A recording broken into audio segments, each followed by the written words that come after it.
What do you mean you don't like Life is Beautiful? But from the Deadly Premonition soundtrack. Hello everyone. Hello everyone. Let's go ahead. Let's go ahead and get started. Let me check my little background rain noise. Okay, I want to make sure the rain isn't too loud or too overpowering. I have it set very minimally. So let's go ahead and jump on it. Oh, whoa. Wait a minute. What's happening? What happened? What happened? There we go. Okay, what's going on with my book title over here? It's the anime. Oh, the anime the anime is too large. I have to change, hold on. I have to change the dimensions of the anime. Properties. I have to make the anime bigger so that we can fit the anime. Oh god, it's taking over. No. Back, you beast. Back, foul creature. Back, foul anime. Alright, that's good. I can hang out right. Oh, I'm gonna minimize it a little more. I have to shrink its power. I love this background sound so much that it makes me want to switch to being a VTuber. It's just mostly just sake of ease for me. Back, foul anime. Get this anime out of here. Get out. Get out. You better behave. Don't you dare get weird. I didn't investigate you very thoroughly, but the back of the book says ages 13 and up. Don't make this weird. Don't you dare make this weird. Don't make me regret this choice. This will... That means weird. Too late. Alright, so, I don't like 2D women. I only draw 2D men and NPs and bugs and sometimes Sloom. And sometimes the slime. Back, 2D women. You won't get your foul claws in me today.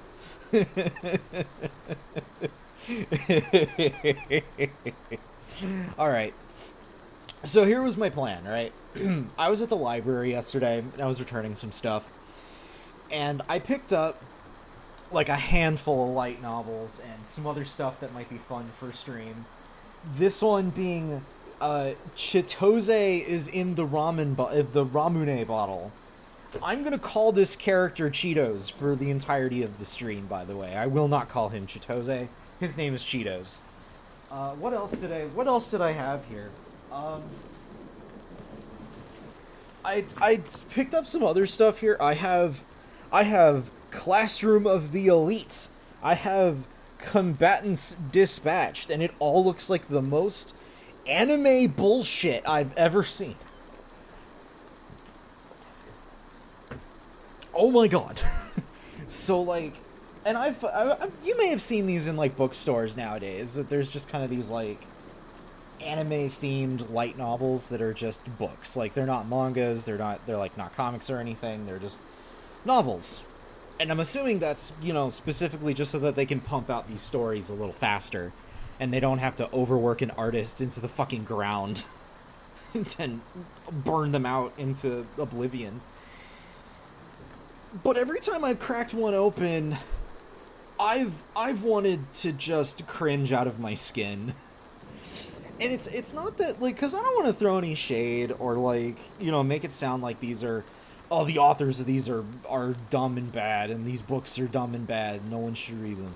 I'm just, like, I'm not a big anime guy. Not anymore. I used to be, like, you know, back in high school or, maybe early college, but I'm just not as into it these days.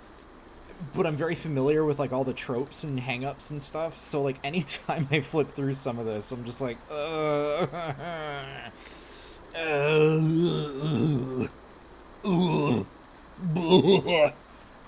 So anyway, and hey, by my understanding, when if or when we hit like affiliate status, that's stuff like this would probably be a little copyright murky. But I'm still a nobody right now, which means I'm free to do whatever the hell I want. So we're gonna try and see how far I can make it into this before I cringe out of my skin, before my skin crawls off of my body and leaves me.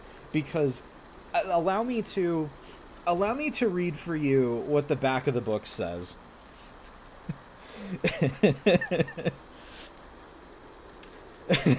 Mr. Lawyer, that was a good soundbite. Okay. Being popular isn't easy.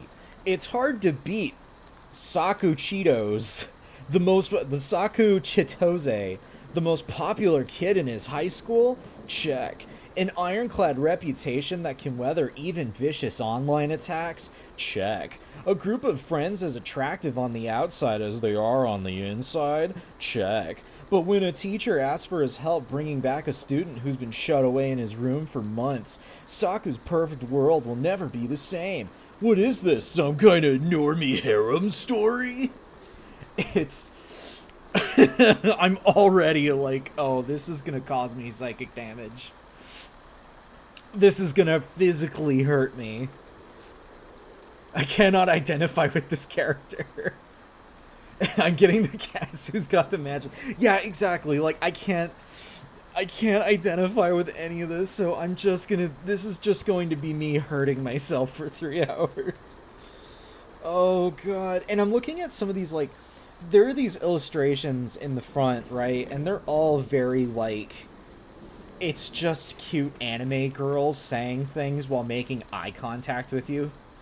And it's just like, we're all together again. Aren't you happy? Oh, I'm all sweaty after getting out of gym practice. Oh, you're hot and girls love you. Oh my god. It just, I go the extra mile for guys I like. Oh my god. Oh god. Okay, question. If I were to get a super rad VTuber setup like this one, does that mean I have to figure out how to work OBS or some such? So, just for giggles, I can kind of take you through a little bit of a tour of what I use, right? So, oh, whoops, wrong button. Let's head over here. So, we have OBS here, right? And, I wonder. OBS big. OBS big. This is probably nauseating to look at. So here's what I do, right? So we have OBS here, and I have this that I use for my VTuber, right?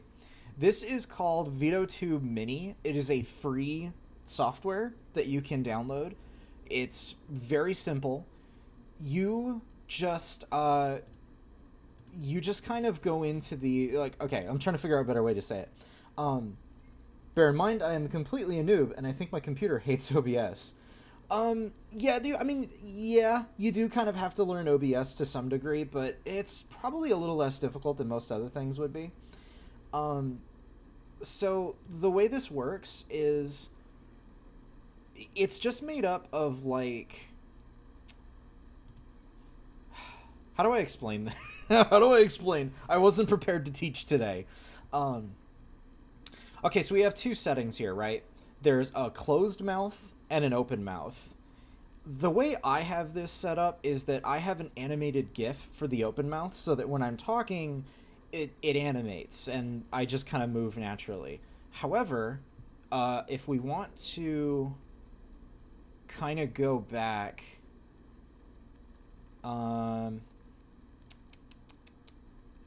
let's try this one. If it loads. Unless it crashes. Come on. There we go. Okay, so this is one of the early ones that I made. And so it's obviously real rough. It's real rough around the edges. But as you can see, the mouth doesn't animate when I'm speaking. It's because it's just a regular PNG image. So we have the closed mouth and the open mouth, and it just goes between the two. And then if you want to, when you're talking, you can kind of set up like a little bit of limited animation on it. So when I'm speaking, I'll be kind of like floating around. Or I can have myself floating around in general. There's also kind of like I can make myself do like a little hop when I'm speaking, that kind of thing. It's honestly like this is what I think just about everybody using like a little animated like PNG VTuber is using. My partner knows how to make like the real shit. That can track your eyes and stuff. This is just real simple and easy. Let's go back. Oh, whoops. That's the wrong one. Uh-oh. Wait, did I forget to save it? Oh, no. Oh, no, I forgot to actually... Oh, crap. Hold on. Well, now you're gonna get... Crap. Now you're gonna get a live demonstration because I have to reset everything. Oops. I forgot to actually save this as a file. I just set it up and then forgot to save it before I moved on to another one.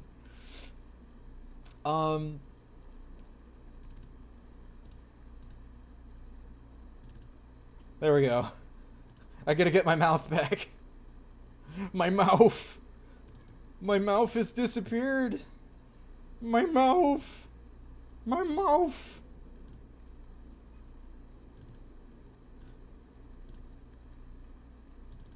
La la la la la. Okay, we're back. Oh god, I forgot I had that. I forgot I put. Give him one of these. Give him one of these, and you give him one of those, and you give him one of these. Okay. Give me my gun back.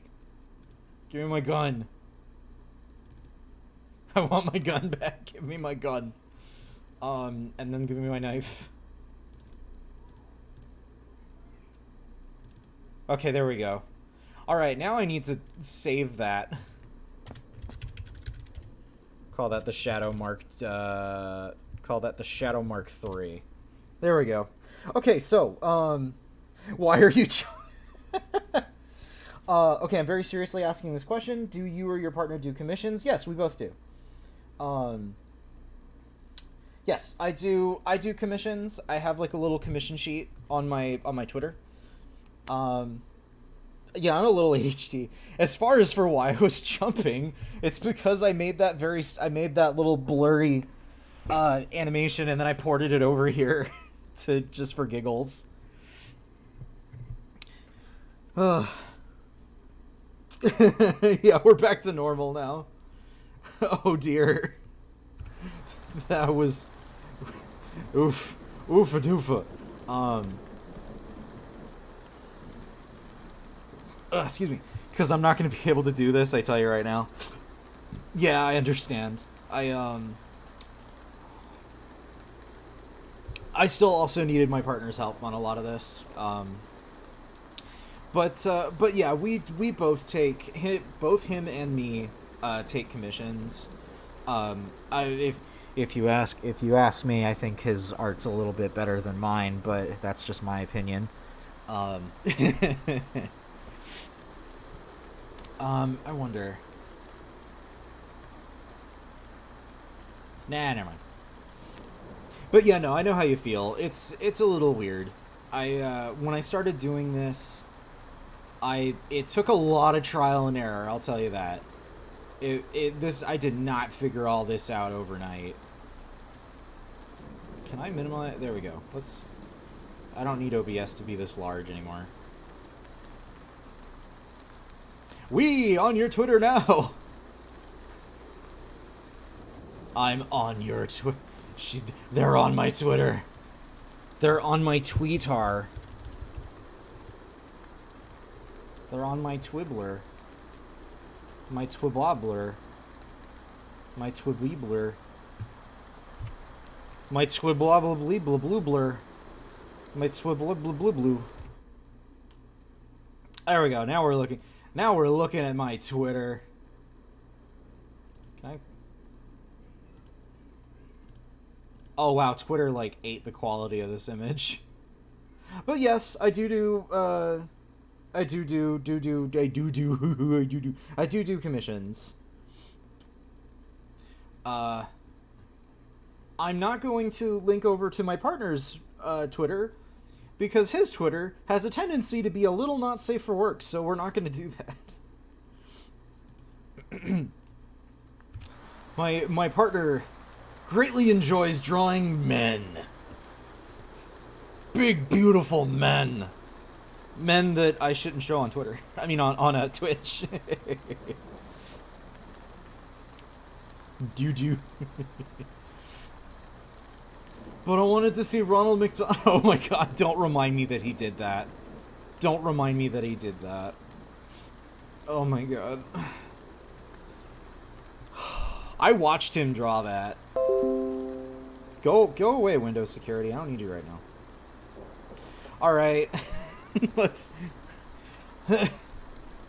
I happen to like big, beautiful men. Hell yeah. Amazing. Amazing. Beautiful. Perfect. Great. Alright, so anyway. I'm getting off track. Hold on, I'm scratching the back of my head as if I'm like a dog. And I'm just like, scratch. Okay. Alright. I'm ready to start the cringe. If you guys are ready to start the cringe. Okay, I'm opening, I just opened the book and there's an illustration of our very, like, white toast looking generic anime protag. And he's just sitting on a bike with, like, a girl sitting behind him, and the quote, "Yeah, I'm thinking how best to execute a sudden tactical break so I can get some boob-to-back action."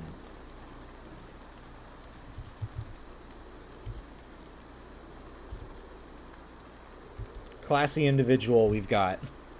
This is our hero. Oh god, this is gonna hurt me. This is gonna hurt me.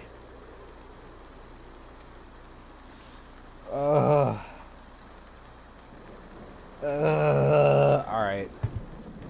Oh yeah, I should probably say this real quick.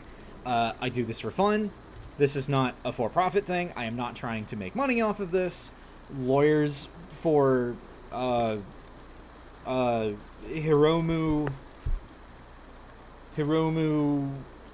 the library thing is, like, cutting off to me. Whatever, lawyers, don't attack me.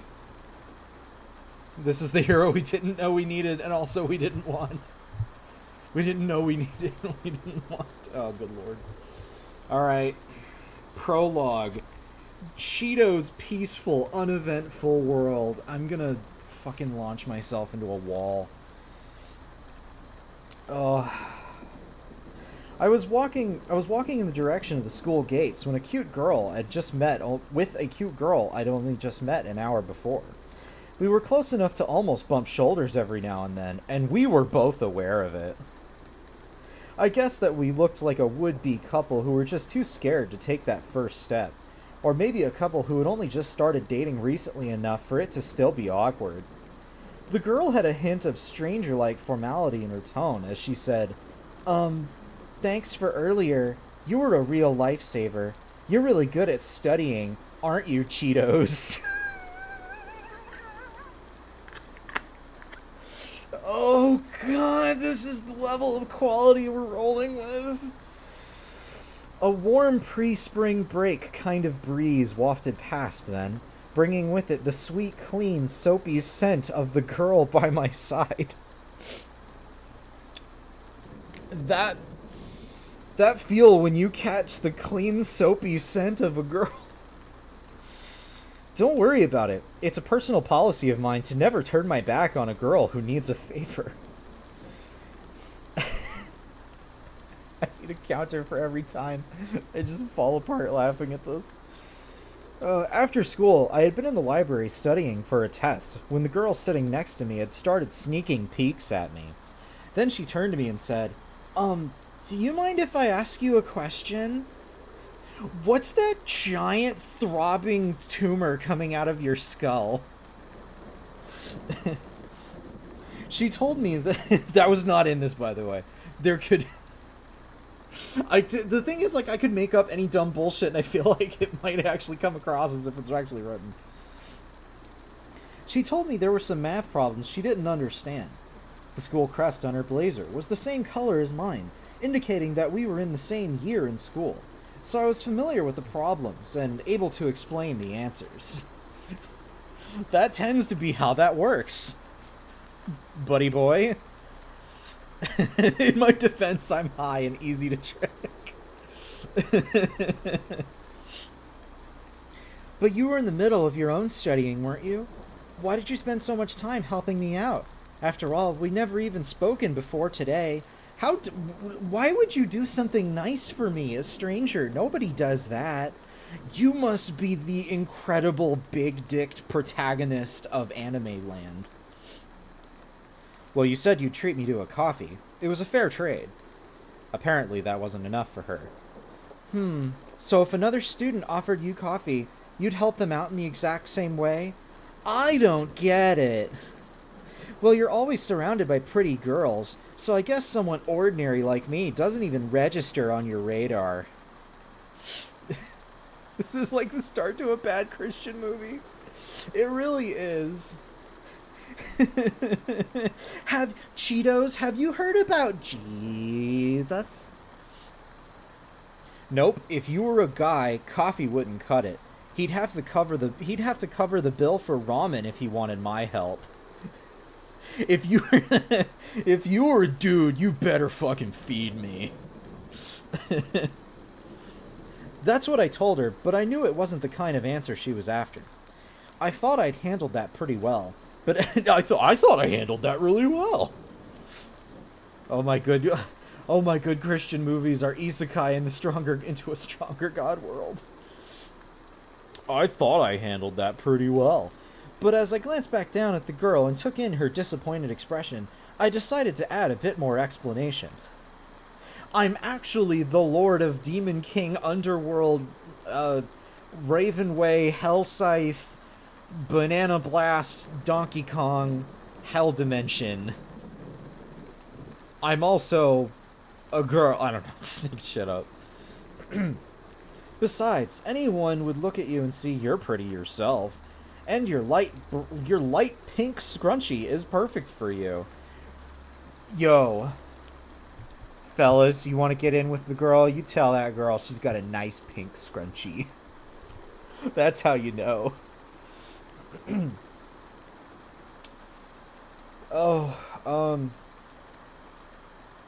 I lost my place.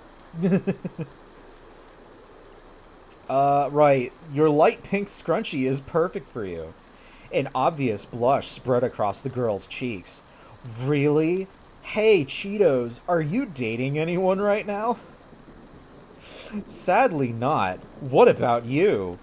It's kinda complicated. The girl hesitated. Hey!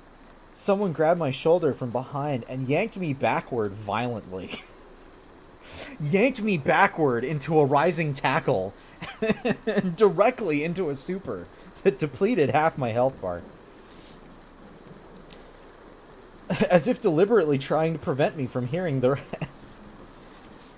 By the way, it just says there's just 3 dots here in a quote, so it's just an ellipses. Your light pink scrunchie? It's not where I saw that sentence going. Okay. I stumbled, but managed to stay upright, my arms flailing wildly as I turned around. There was a guy standing there. I didn't know his name. Ew! Men! Get this man out of here! Ew, I'm the only man allowed in this story. Cheeto, run, that's a red flag. He was much taller than my 5'7", and he had an unconventional hairstyle held in place with wax.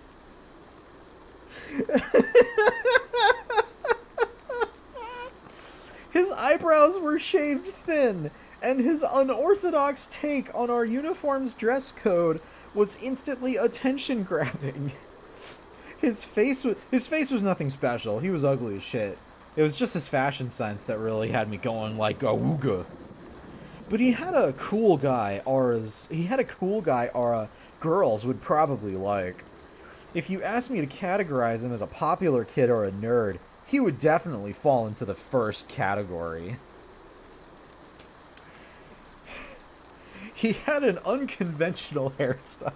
If I just like Google anime hair,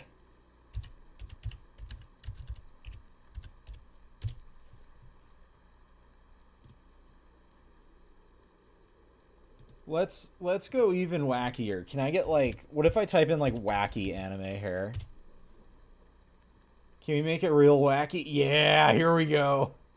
Here we go. Now we've got some wacky anime hair. I'm gonna pretend it's this guy. I'm gonna pretend he has this huge cannoli haircut.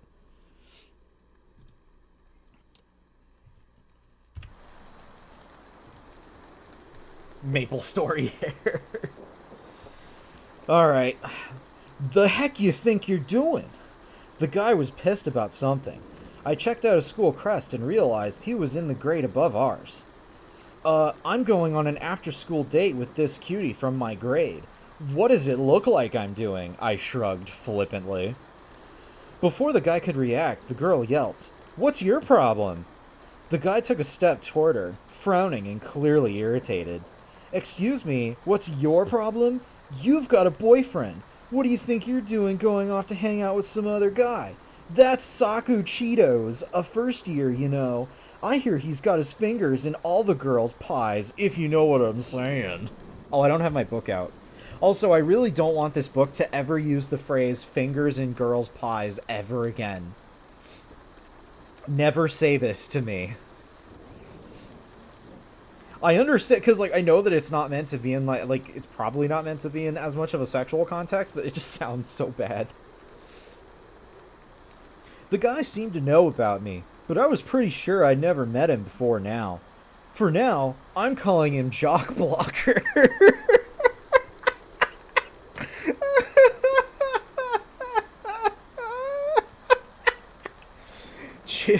Cheetos versus Jock Blocker.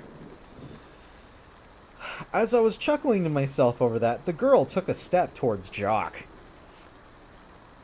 Chitose helped me out with studying, so I was just about to buy him a coffee in return. What, can I not study with people now? Not with guys like him. I heard... What voice should I give this guy? I should give him a voice. Not with guys like him. I heard him calling you pretty just now. He says that to all the girls. I know because he said it to me, and then he never called me back. He doesn't actually say that. You were sneaking up behind us and listening? Gross. I decided to interject. Aw, come on. Don't fight over little old me. You think you're funny? You think you're funny? Well, that backfired. Now Jock Blocker's ire was focused on me. Keep your hands off other people's girlfriends. Got it? No, I'm sorry, I don't understand. Ah, so we're doing this now. I sighed internally. How do you sigh internally? Do you just, like... Because I feel like even just, that's still a sigh. How do you sigh internally? It was obvious they were dating. Okay, I don't know if it's obvious that they're dating, Cheetos. I think it's obvious that this is a one-way abusive relationship. It was obvious they were dating. I don't know if their relationship was on the rocks already, or if I was just too darn handsome and charming. But it seemed like the girl was interested in me, and Jock Blocker did not like that. What is this? What is this? How is this written like this? Oh, God. It's causing me 0.5 psychic damage every moment I'm reading it. Clearly, he was lower on the school hierarchy than I was, and he barely even passed for good looking. In my position as one of the most popular guys in school, girls asked me out basically every day. This can't be real. This can't be a real fucking book that I'm reading with real ass words in it. Oh. Meaning he had to vent his anger at me for ensnaring his girlfriend. Sorry, man. My bad. I didn't realize she was already dating you. And you're right. I do have a bad habit of calling girls cute. I just call it like I see it. The entire time I was speaking... By the way, I keep calling this character Chitose. I immediately believe that this man is Chester Cheetah. Like, this is the cheetah from the Cheetos bag. Spider-Man, Elsa, frozen, pregnant, dentist, little shark, the cartoon. Oh, God. Okay. The entire time I was speaking... We're on page 4. We're not even past page 4 yet. Because I keep stopping. She may be another girl to you, but to me she means a lot. She's my girlfriend. I'm gonna let you treat her like a toy and break her heart. Wow. Prince Charming suddenly changing it. Suddenly trying to bust out the real charm here, huh? Wow, look at this guy riding in on his white horse. Yeah, he probably wasn't such a bad guy. Even the girl looked a little bit impressed by his manly speech. She was gazing at her boyfriend with something like wonder in her eyes. Now, the kids who were coming out of the school on their way home were all staring at us. Here was a boyfriend publicly proclaiming embarrassing personal feelings in the name of protecting his girlfriend from a nefarious trickster. Deeply moved by said boyfriend's gesture, the girl awakens as if from a bad dream to face reality. What a splendid scene. How fresh, how youthful, how spring-like, how dozer, how gozer, how maybe it's Maybelline, how cheesy, how dangerously cheesy. I hate this. I hate this. Our incel stories. So I decided I'd better play my part too. Sure, I'd like to duke it out with you down at the riverbed, but I'm a lover, not a fighter. Still, you should be more careful. If she matters that much to you, you should take better care of her so bad guys like me don't come swarming. Oh my god. Oh. Jock Blocker scowled and put his arm possessively around his girlfriend, as if to say he didn't need any advice from the likes of me. The girl was gazing at me. Cheetos, she said softly. So I decided to throw her a bone. Fucking dying. Oh my god. As for you, when you get bored of this guy, I'll be there to bring some excitement back into your life. Rain check on the after-school coffee date until then, yeah.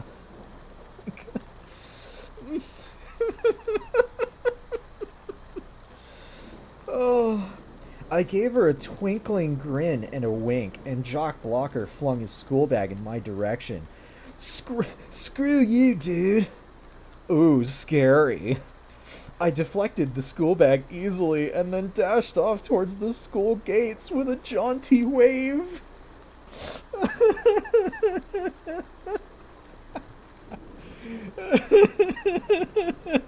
Fucking dying. Alright, I'm leaving. I'm out. Let's go. Stream over. No more stream. Oh my god. Oh god, how is the... I wanna... Okay, so, again, this was in, like, the teen section or whatever at the library. And I don't wanna meet the kid, but, like, I wanna see the person who, like, writes a book report on this. This is the story about the coolest guy who ever lived, and he gets all the girls. Oh my god. I wish them all the best for their future together, I guess. All I did was help out a girl with her studying when she asked me. It wasn't my fault she caught feelings for me. And then her boyfriend ended up making me the bad guy. Oh well, this kind of thing happened all the time. I was feeling pretty good though. I picked up speed, kicking up dirt behind me as I ran past all the other students who were making their way home. The sky above me was bright blue. The sun was blazing away, heralding the ending of winter and the coming of spring. The cool breeze felt good, even though it was full of dust coming from the sports field. Oh, God. We are 1 hour in, we're less than an hour into this, and I already want to throw myself into a wall. Someone catching feelings for me, and someone else out to get me. Yup, everything in my world was just as it should be.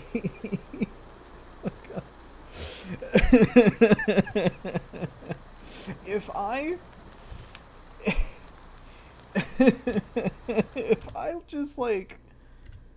if I just Google an incel, am I gonna hold on a second? Actually, just in case this brings up, I don't think this will bring up anything not safe for work, but like, this is this is like our protagonist basically. This is our fucking protagonist. It's just a fucking incel. Not gonna lie, this is even worse than I imagined it would be. It is. It's so bad. It's so fucking awful. Oh my god. Oh.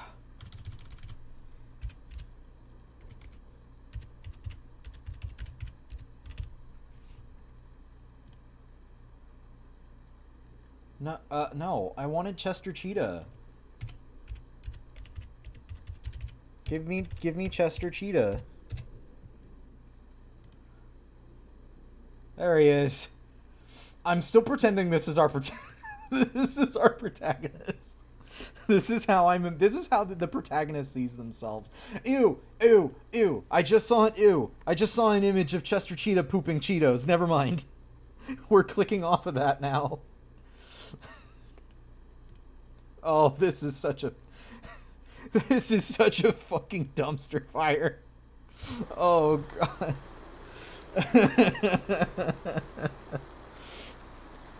Oh lord. Alright. Okay, well, let's keep going. That was the prologue, by the way. We are now officially on chapter 1. Chapter 1. Popular bad boys do well in high school. A parade of students in blazers made their way down the high path that ran along the river embankment. A flurry of playful cherry blossom petals whirled and swirled in the air, coming to rest on their hair and shoulders. Beneath their blazers, they wore crisp white shirts with unfashionably long plaid skirts, or still baggy pants meant for growing into. Stiff loafers, not yet broken into the wearer's feet, clattered with every footstep. Clunk, clunk, clunk.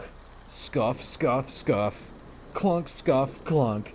Scuff, clunk, scuff. Clunk, clunk, clunk. Scuff, clunk, punch. Punch, punch, punch. Kill, kill, kill. Anyway. The rhythm of my feet in ripped, stained, and generally worn Stan Smith sneakers was a mismatch to the heavy clunking of brand new school shoes. Is he really trying to, like, flex the brand of his shoes? These are my Stan Smith sneakers. That's... What?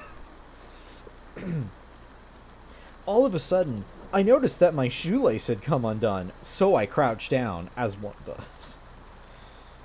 My Gregory brand backpack, which had seen better days, slid sideways and made my square school bag sling off my shoulder. I gazed out across the scene, feeling a stirring in my heart as I drank it all in. The gentle springtime sun, the burbling of the stream below. I love that it actually says burbling.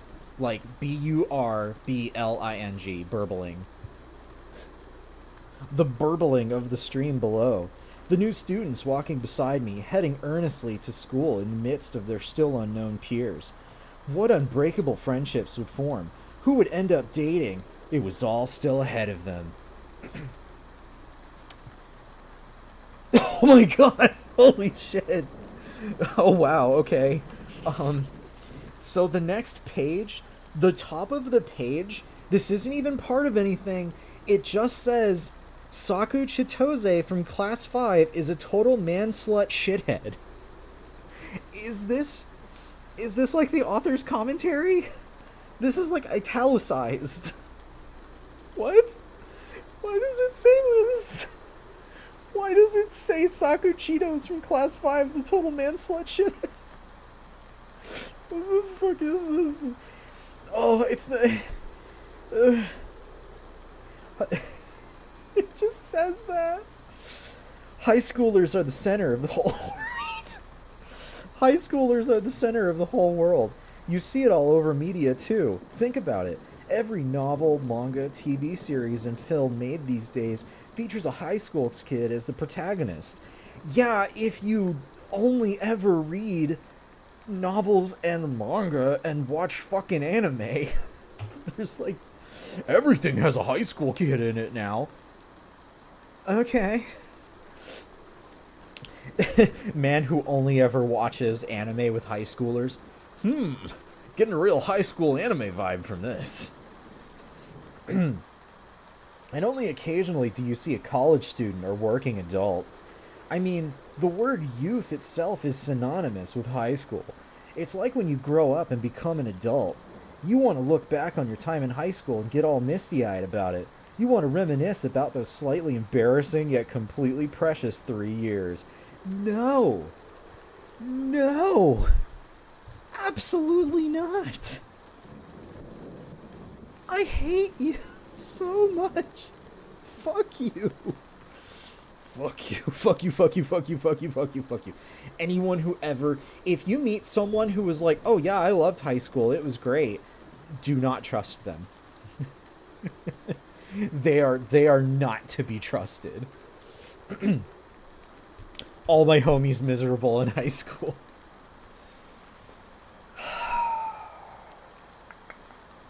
But that's all just superficial. The truth is something everyone knows. If you're lucky, you spend your days goofing around with your buddies, getting into silly fights, then laughing it off and throwing your arms around each other's shoulders. You kiss your homies goodnight. You let your homies know that you love them. You tenderly kiss your homies on the lips. You tightly embrace your homies and let them know that they're cared for. Anyway. You confess your feelings to that girl you've had your eye on.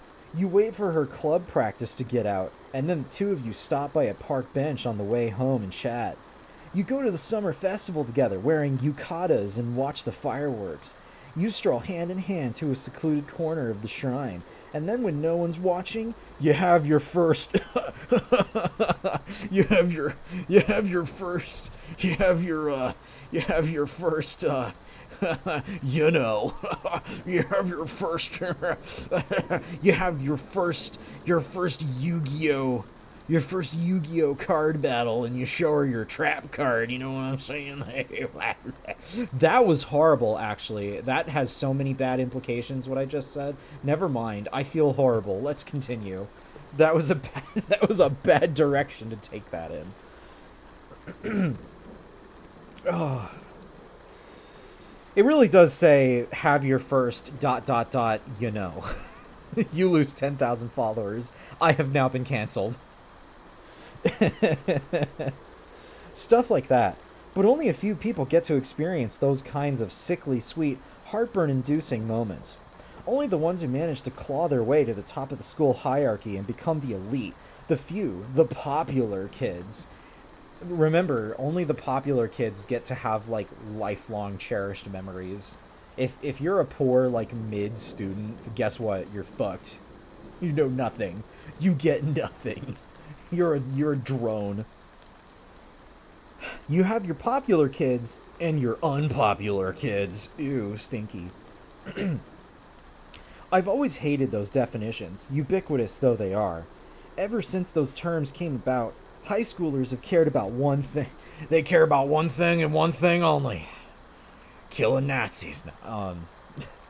One thing and one thing only. Please let me be popular, or at the very least, not at the bottom of the heap. Please.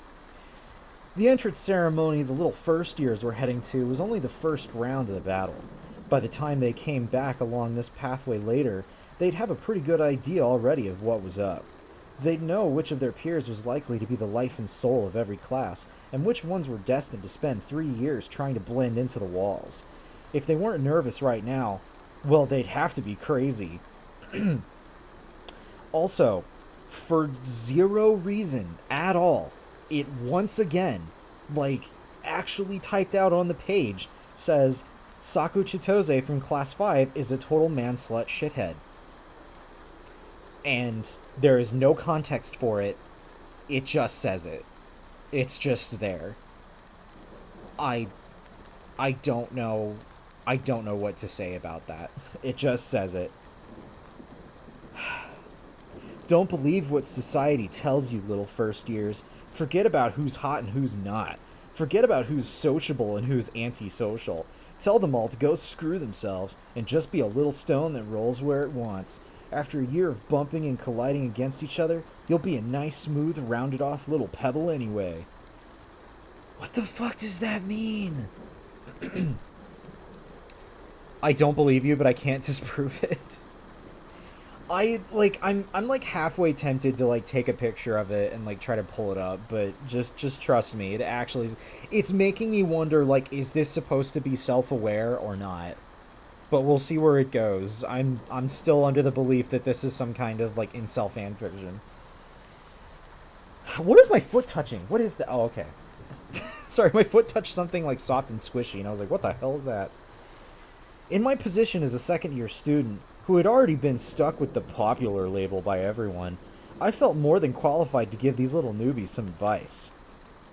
Clunk, clunk, clunk, scuff, scuff, scuff. It says that here for no reason. The breeze felt pleasantly warm on my cheeks as it blew away the last vestiges of the cold, depressing Hokuriku region's winter. Spring is the season of new beginnings. The pastel blue of the sky, the fluttering black hair, and the flapping skirts of the girls. Oh god, please don't describe that. The cherry blossom pink blush of their cheeks. Oh my god. It all spoke to new encounters, new romantic possibilities. As I walked towards school, I had a light spring in my step, like some sprightly old dude heading excitedly to his favorite public bathhouse owned by an old childhood friend. Okay. Oh my god, why does it keep saying this? Saku Chitose from Class 5 is a total man-slut shithead. Why does they keep interspersing this? You know, I keep reading and rereading this post, but I have to say, it sounds like someone might have it in for me. They used my full name and everything. Oh, is he looking at a phone screen? Is that why that keeps coming up? I grinned wryly down at my cell phone screen. For the first few minutes, I'd been taking it out of my pocket to look at it before putting it away, and then doing it all over again. On my phone, I had the underground school gossip site open. Hey, remember when you were all in high school and you all had the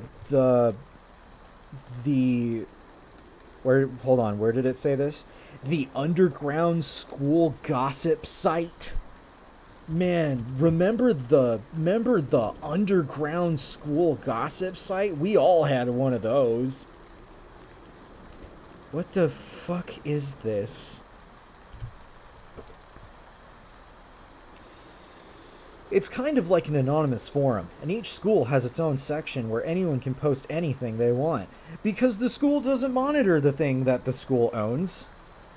Wait, that's usually pretty true, actually. The school doesn't give a shit. There's a lot of posts. It was super popular for about 10 years, but then it became this big social issue because of online bullying, so it started to die off and fall out of use. People were treating each other like shit on this anonymous message board, and I guess just people stopped using it because they just got their fifis hurt. Ugh. Well, these days we have Twitter and Line? What the hell is Line? These days we have Twitter and Line to vent our stress on, but those kinds of social media platforms come with risk. Make one wrong move and your true identity can be uncovered just like that. Or you can just plaster your own fucking identity for everyone to see and to try and profit from. Just put yourself out there. Just do it. Put your full ass name and phone number on your Twitter. It's how you get the views and the hearts. Let people have parasocial relationships with you. That's how you make it. Anyway. So we elite students from Fukui Prefecture's top-level Fuji High have all taken our bitching, dissing, and trash-talking back to the underground forums, and they've seen something of a revival recently. Quote, "He's a limp dick blowhard. That's what he is. LOOOOL. Yeah, I heard he couldn't keep it up when he was banging that senior girl, LMAO."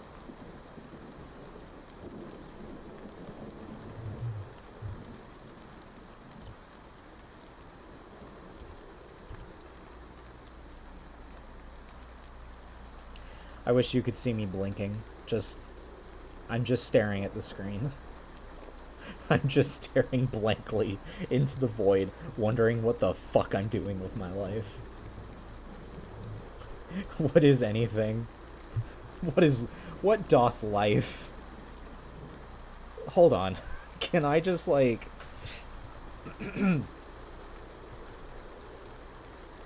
Hold on. We're gonna do something.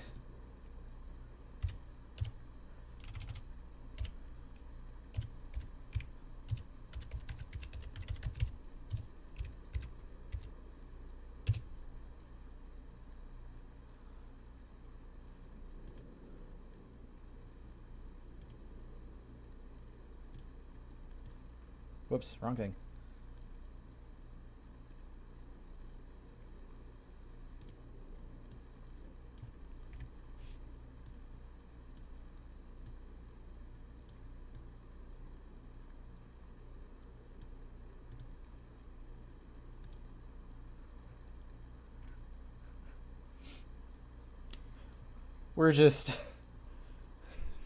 We're gonna float in space for a minute. What am I doing? What is my life? What is it all for? What is anything?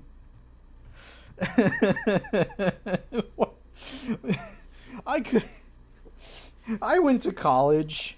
I got a decent degree. I've had jobs before. What am I doing? What is the meaning of existence? What is anything anymore?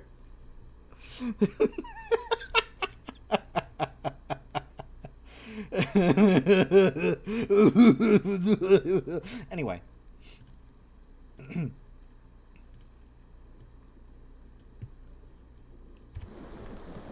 Let's get back to it.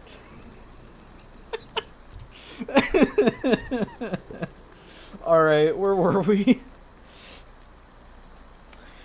Alright. He's Olympic blowhard. Hey, I'm not about to let that one slide. I felt my spirit sinking as I scanned all the comments that agreed with the OP. Being called a man-slut, okay, I could own up to that one. But having rumors fly around about my sexual performance, that kind of thing could really affect the self-worth of a hot stud like me. I hate having eyes. I regret learning to see or read.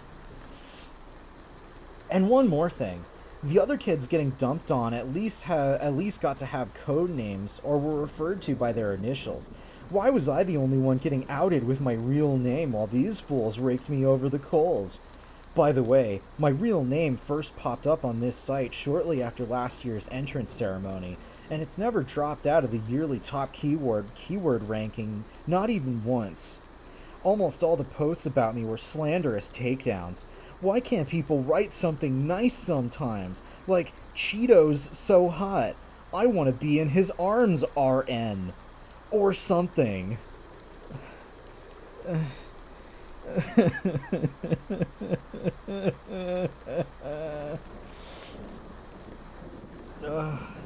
Good morning, Saku. Why are you just standing there like that? Someone tapped me on the shoulder. I turned to see Yua Uchida. Ooh, Uchida? Who had been in my class last year. She was smiling, her expression reminding me of a bright, blooming sunflower. Her long hair was pulled forward over one shoulder, fluttering slightly in the breeze. When she smiled, which was often, the corners of her eyes crinkled into this totally adorable way that could probably end all wars and bring peace to all mankind.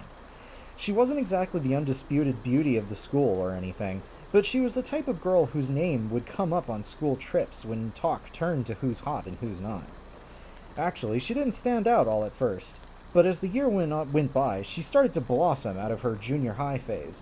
During second semester last year, she naturally started to gravitate towards us popular kids. Mornin', Yua. Check this out. I then pulled my guts directly out of my mouth. No, I waved my phone in the air, and Yua came to stand shoulder to shoulder with me so she could see the screen. As she leaned in, I got a whiff of her shampoo. It smelled organic. What? What? What the fuck? What is that? What the fuck? What is this? What is this? What is my life?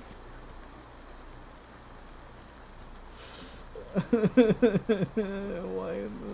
I knew this would cause me damage. Oh my god. Oh god. Okay, anyway.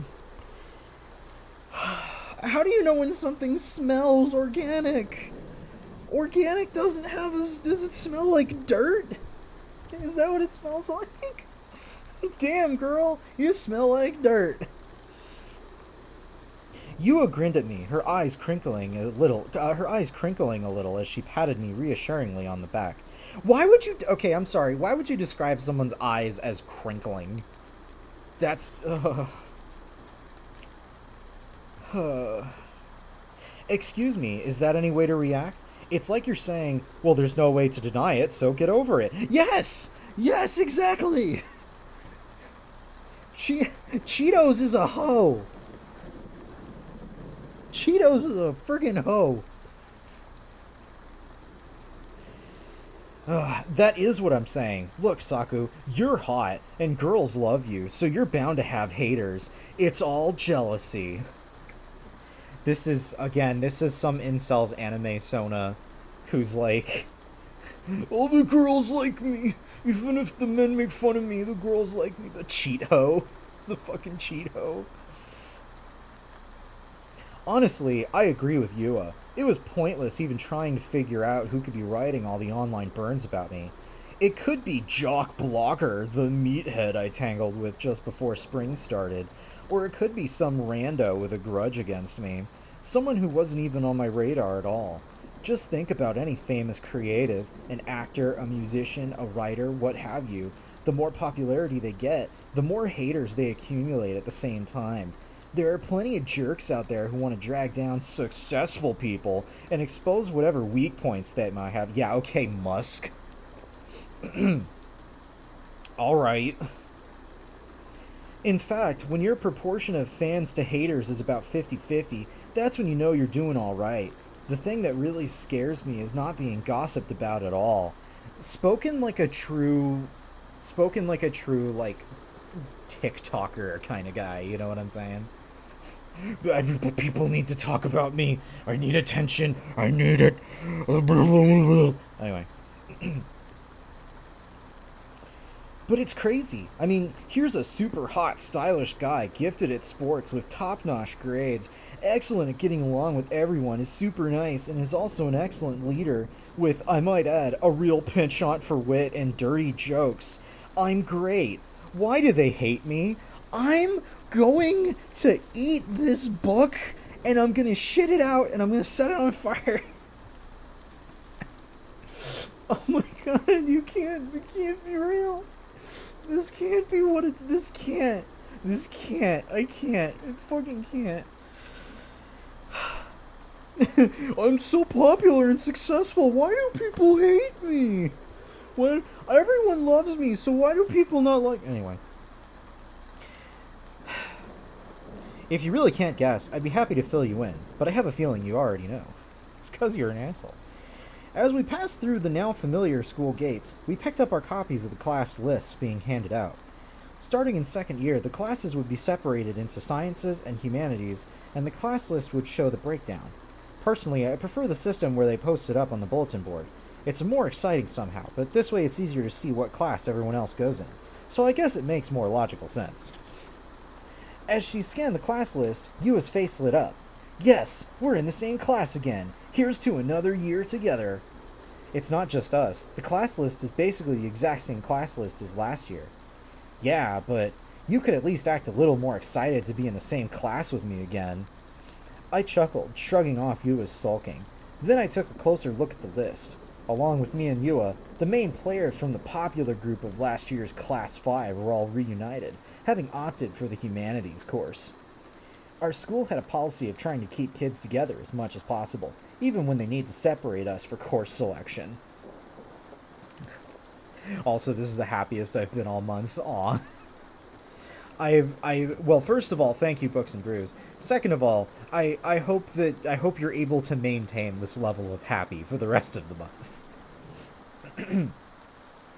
Next month, no happy. No one's allowed to be happy. No one gets to be happy next month. All of you are only allowed to be happy this month, so get it in now. Deal. This helps mitigate the stress that comes with an abrupt change of peers, and it helps us focus on our studies instead of trying to make new friend groups all the time. You get to stick with your buddies, and the social hierarchies remain in place. It's a common policy with high-level college admission-oriented schools like ours, so it really didn't come as too much of a surprise to me. That said, outside of our original group, there were plenty of unknowns from other classes mixed in too.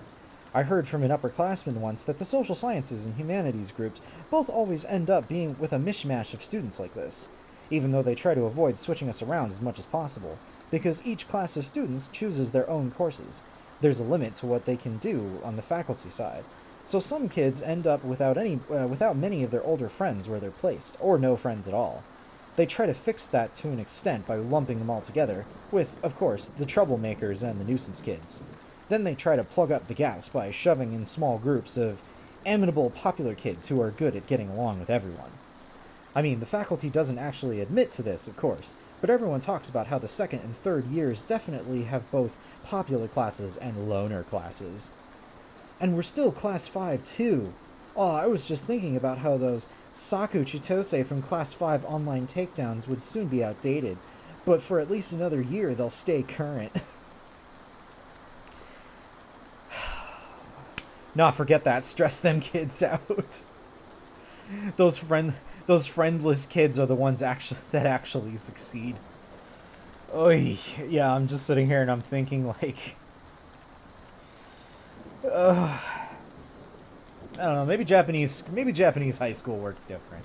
It probably does work different than American high school, where you just come out of it with trauma. Every kid should worry about social anxiety like a chainsaw to the throat. Yup, that's high school. That's school in general.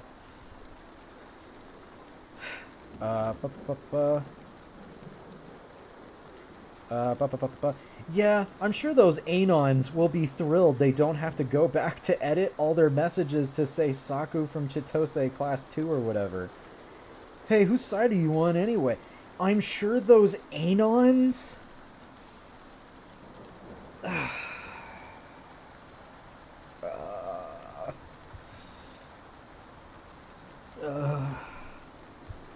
Sup, mornin'.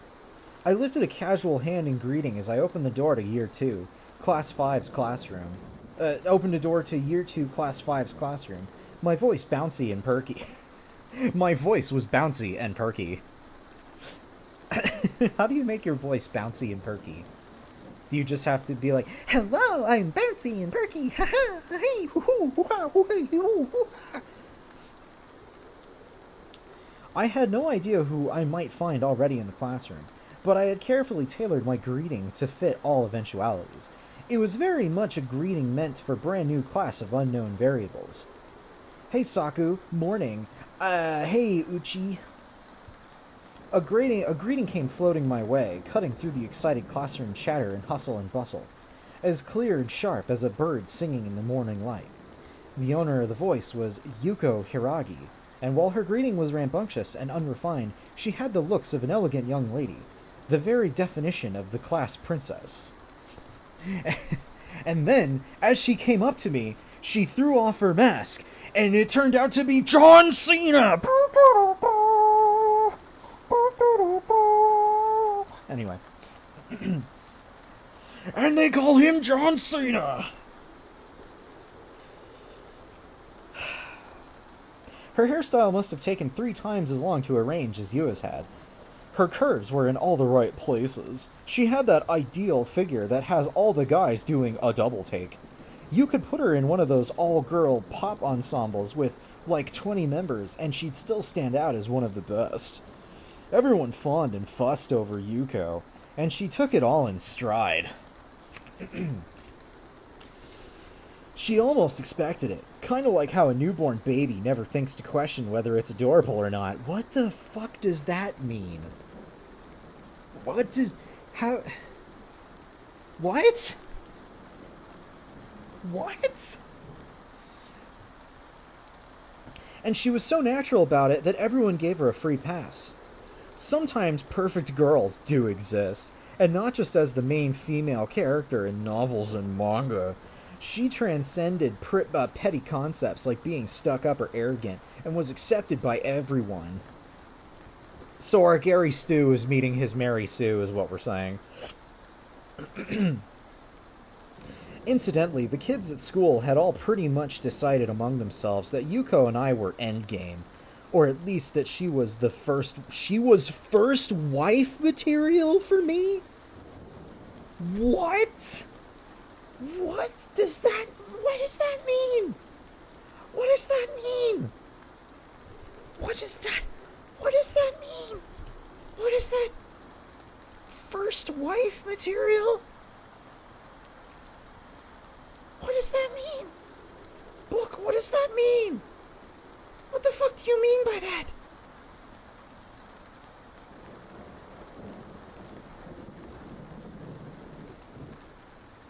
What is anything? What is my life? What is this? What am I doing? Though boy, let this be a note to y'all aspiring writers. If this gets published, if you're like, man, my writing is no good, let this be a reminder that, like, this is 268 pages long. And this was published. My Vorfics are easier to read than this. Oh god. I think any fan fiction would be easier to read than this. Man, you look like my third wife. How many wives have you had? 2. Ayo.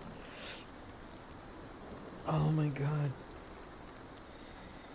We've got We've got Yuko, Kazuki, Kaito. Wow, the key players are all here. Hey Yuko. Hey you two. Yua and I both returned Yuko's greeting and walked over to where Yuko and the others were standing in a circle, while they naturally moved aside to make space for us. Yay, we're all together again!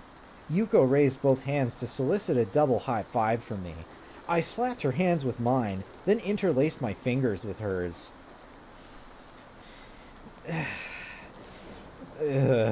Are you glad too, Saku? Of course. If you and I had been separated, Yuko, I'd have to drag myself to school every day in despair. Yuko always treated me like the funny guy friend. She thought nothing of getting touchy-feely with me like this.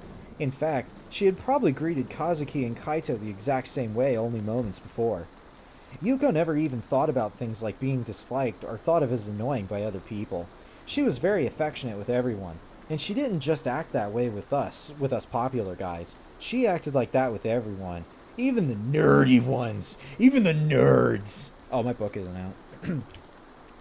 Even the dorks, the dweebs, the lamoids. She was nice even to the freakazoids. And of course, they would get the wrong idea and actually think they had a chance with her, and then try to ask her out.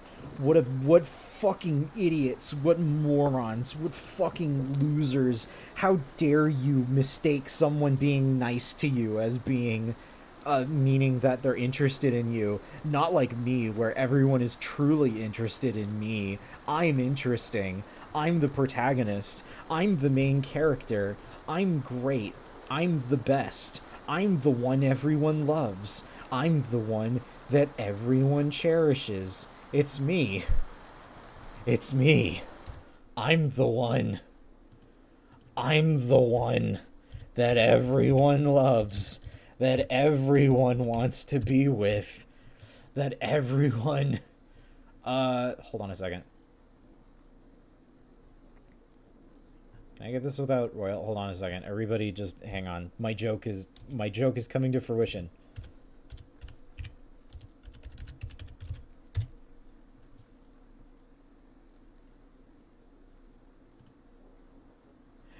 I am the popular one. I am the one who is popular. It is me. Everybody loves me. Everybody loves me. I am the greatest. I am the one everyone loves. I'm not an incel. Everyone just genuinely... This is getting hard to look at. I apologize. Never mind. Stop that. I don't like that anymore. Bit's over. That was hurting my eyes. VTuber of prop comedy. Alright, shrink me down. Oh, God. What page are we on? We're on page 16. We are an hour and a half into the stream, and we're only on page 16.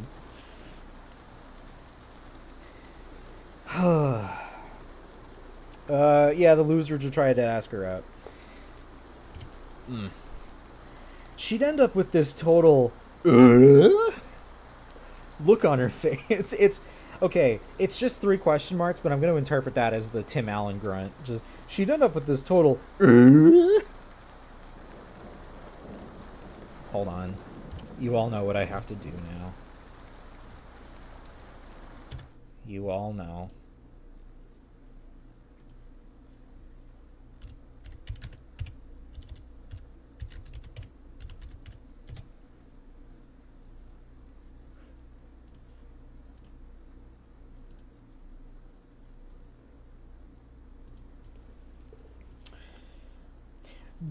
They would get the wrong idea, actually think they had a chance with her, and then try to ask her out. She'd end up with a total look on her face. No, wait, no, stop it. Don't get me copyrighted. Don't get me copyright struck for that.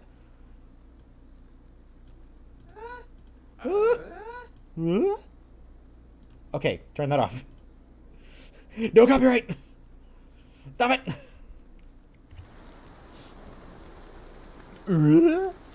It happened way... Oh, wait a second. There we go. I'll just leave this here. It happened way too many times to even count... Oh, wait. Oh, no, wait a minute. What is this?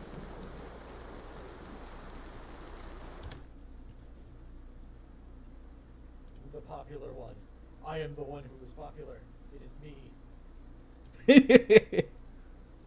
Everybody loves me. Everybody loves me. I am the greatest. I am the one everyone loves. I'm not an incel. Everyone's just genuinely... This is getting hard to look at. I apologize. Never mind. Stop that.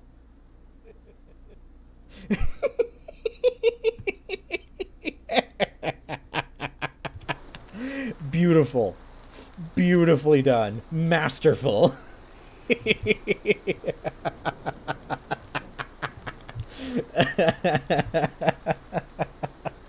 Amazing, beautiful, great, perfect. Oh my god. Oh, okay.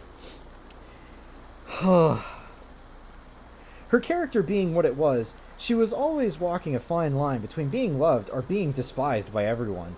But she never crossed that line. Yuko was naturally sweet and kind, and she treated everyone the same, be they popular or dorky, boy or girl. The non-binaries, absolutely right out. She was just like, nope, ain't messing with that. If you're not in the gender binary, I don't recognize it. No. Yugo was secretly transphobic. Anyway. People love... people love that about her.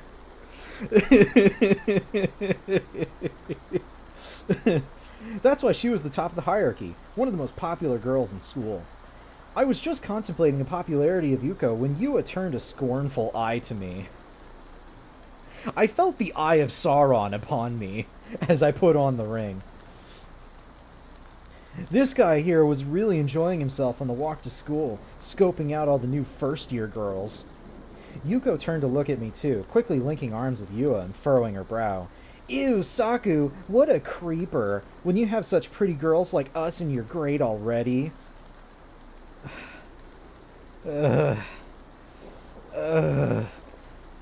You're just jealous you didn't have a hot guy like me from the year above you waiting to appraise your looks when it was you making that first innocent, heart-pounding walk to high school. Am I right, Yua? Can I have to see if I can find something.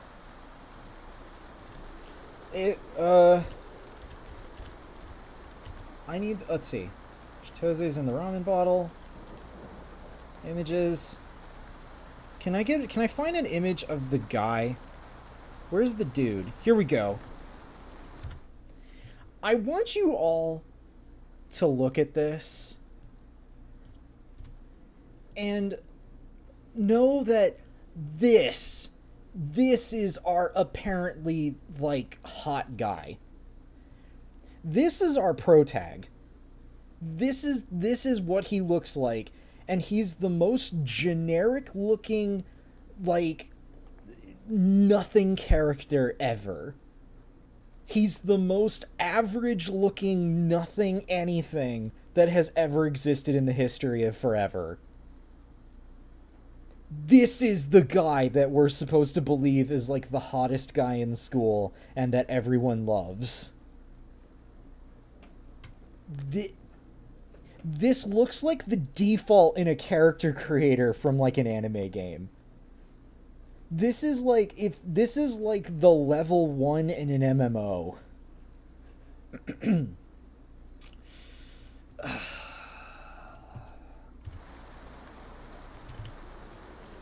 Ay, ay, ay, ay,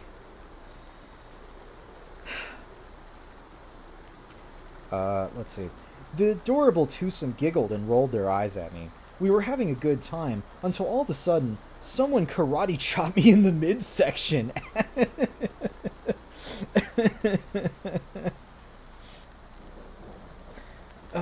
If offensive bystander was a poonslayer, it never worked for me. Oh, God. I'm still stuck on... Our character just got karate chopped for no reason.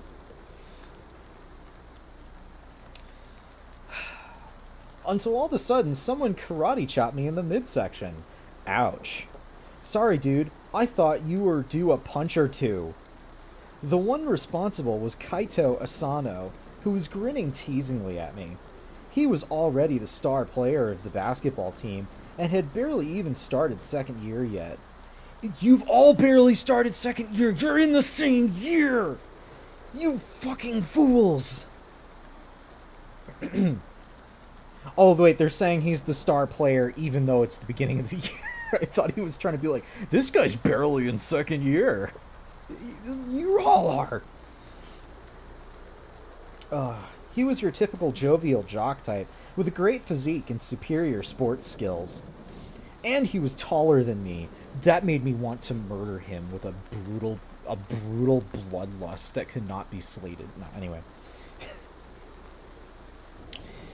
I could only hope that male pattern baldness was in his future. What the fuck? Yo, this guy, taller than me. I hope he goes fucking bald. His voice turned middle into wide. He stood. Oh, he was. Shit. I'd play it, but I don't want. I don't know if it would be copyright. On his horse made of crystal, he patrolled the land with his perfect schnauzer and his with his regular schnauzer and his perfect hands. Washington, Washington, 6'10", fucking killing for fun. Okay, you know what? You know what? I'm gonna look that up. I'm gonna look that up because let's see.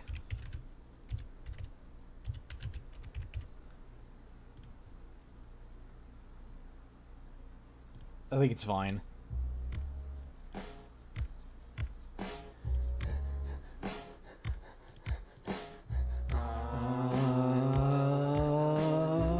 Washington, Washington, 6'10", weighs a fucking ton. Opponents beware, opponents beware. He's coming, he's coming, he's coming. Let me lay it on the line. He had two on the vine. I mean, two sets of testicles so divine. On his horse made of crystal, he patrolled the land. In his perfect hands. Here comes George, in control. Women dug his snuff and his gallant stroll. Ate opponent's brains and invented cocaine. He's coming, he's coming, he's coming. Washington, Washington, 6'20", fucking killing for fun. Spread, spread, the Delaware. He's coming, he's coming, he's coming. Sue me if I go too fast, but the sons of his opponents wish that he was their dad. Got a wig for his wig, got a brain for his heart. He'll kick you apart. He'll kick you apart. Ooh, he'll save the children, but not the British children. He'll save the children, but not the British children. He'll save the children, but not the British children. He'll save children, but not the British children.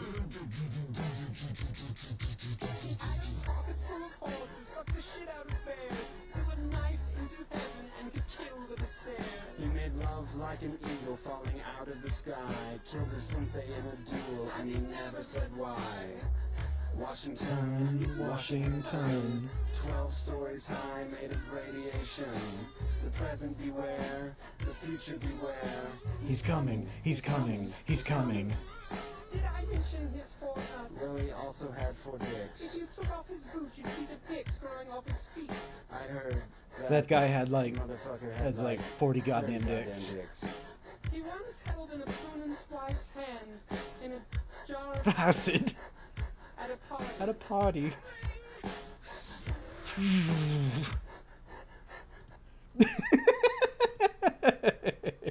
That might get muted in the VOD, but whatever. I needed to show you all that if you've never seen it.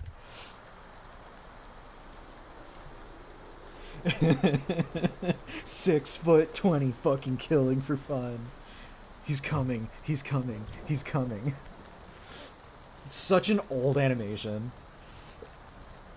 Oh, alright, where the fuck were we? Right. You gotta give it to him for the timing, though. He had to cut you off. That flirty playboy shtick was wearing thin on your charming concubines. Kazuki Mizushino grinned like a shark. How was he the star player of the soccer team already, when he was barely in second year? He always acted so suave, but the kid knew what he was doing. And he was arguably better looking than me. I could only hope an explosive diarrhea attack during class lurked in his future.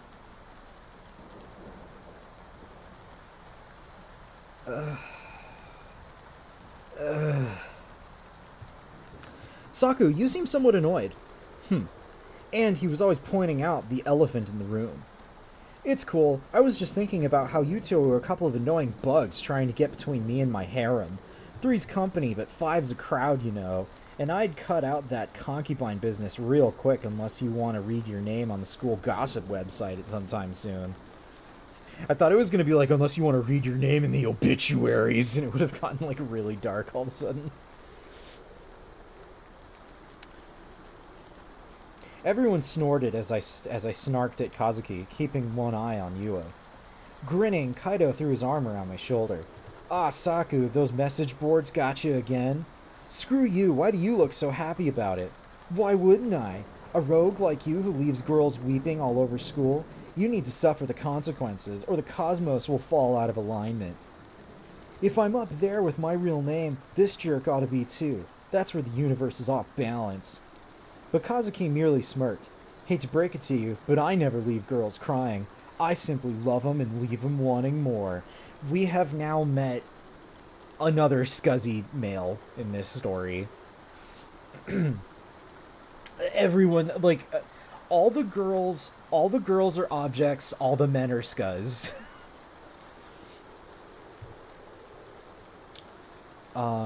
Oh, spare us. Now that I was done verbally sparring with Kaito and Kazuki, I cleared my throat to indicate a change of subject. I am now changing the subject now being changed. Anyway, it looks like Team Chitose is back in it sounds like Team Cheetos is back in business. I prefer Yuko Hiragi's Angels. Nah, Kaido's Dynamite Bombers. Kazu's Creative Agency. Yua 5. Well, time to disband. Too many creative differences. We all shared a fist bump to seal the deal.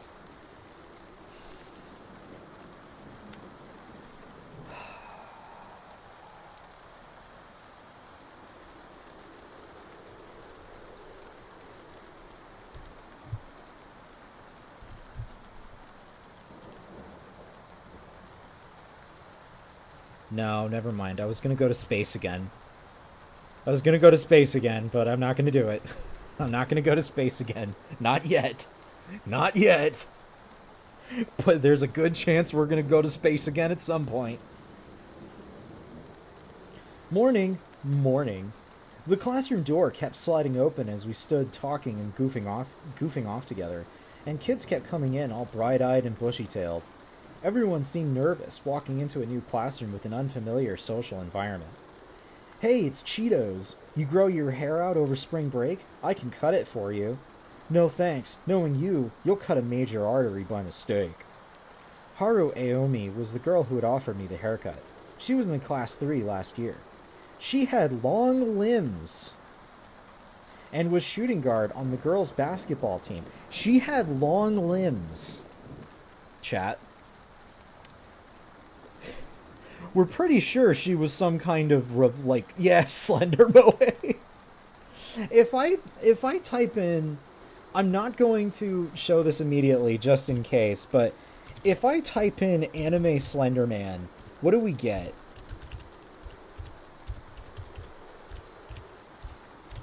What happens if I type in anime Slenderman? What if I type in anime girl Slenderman?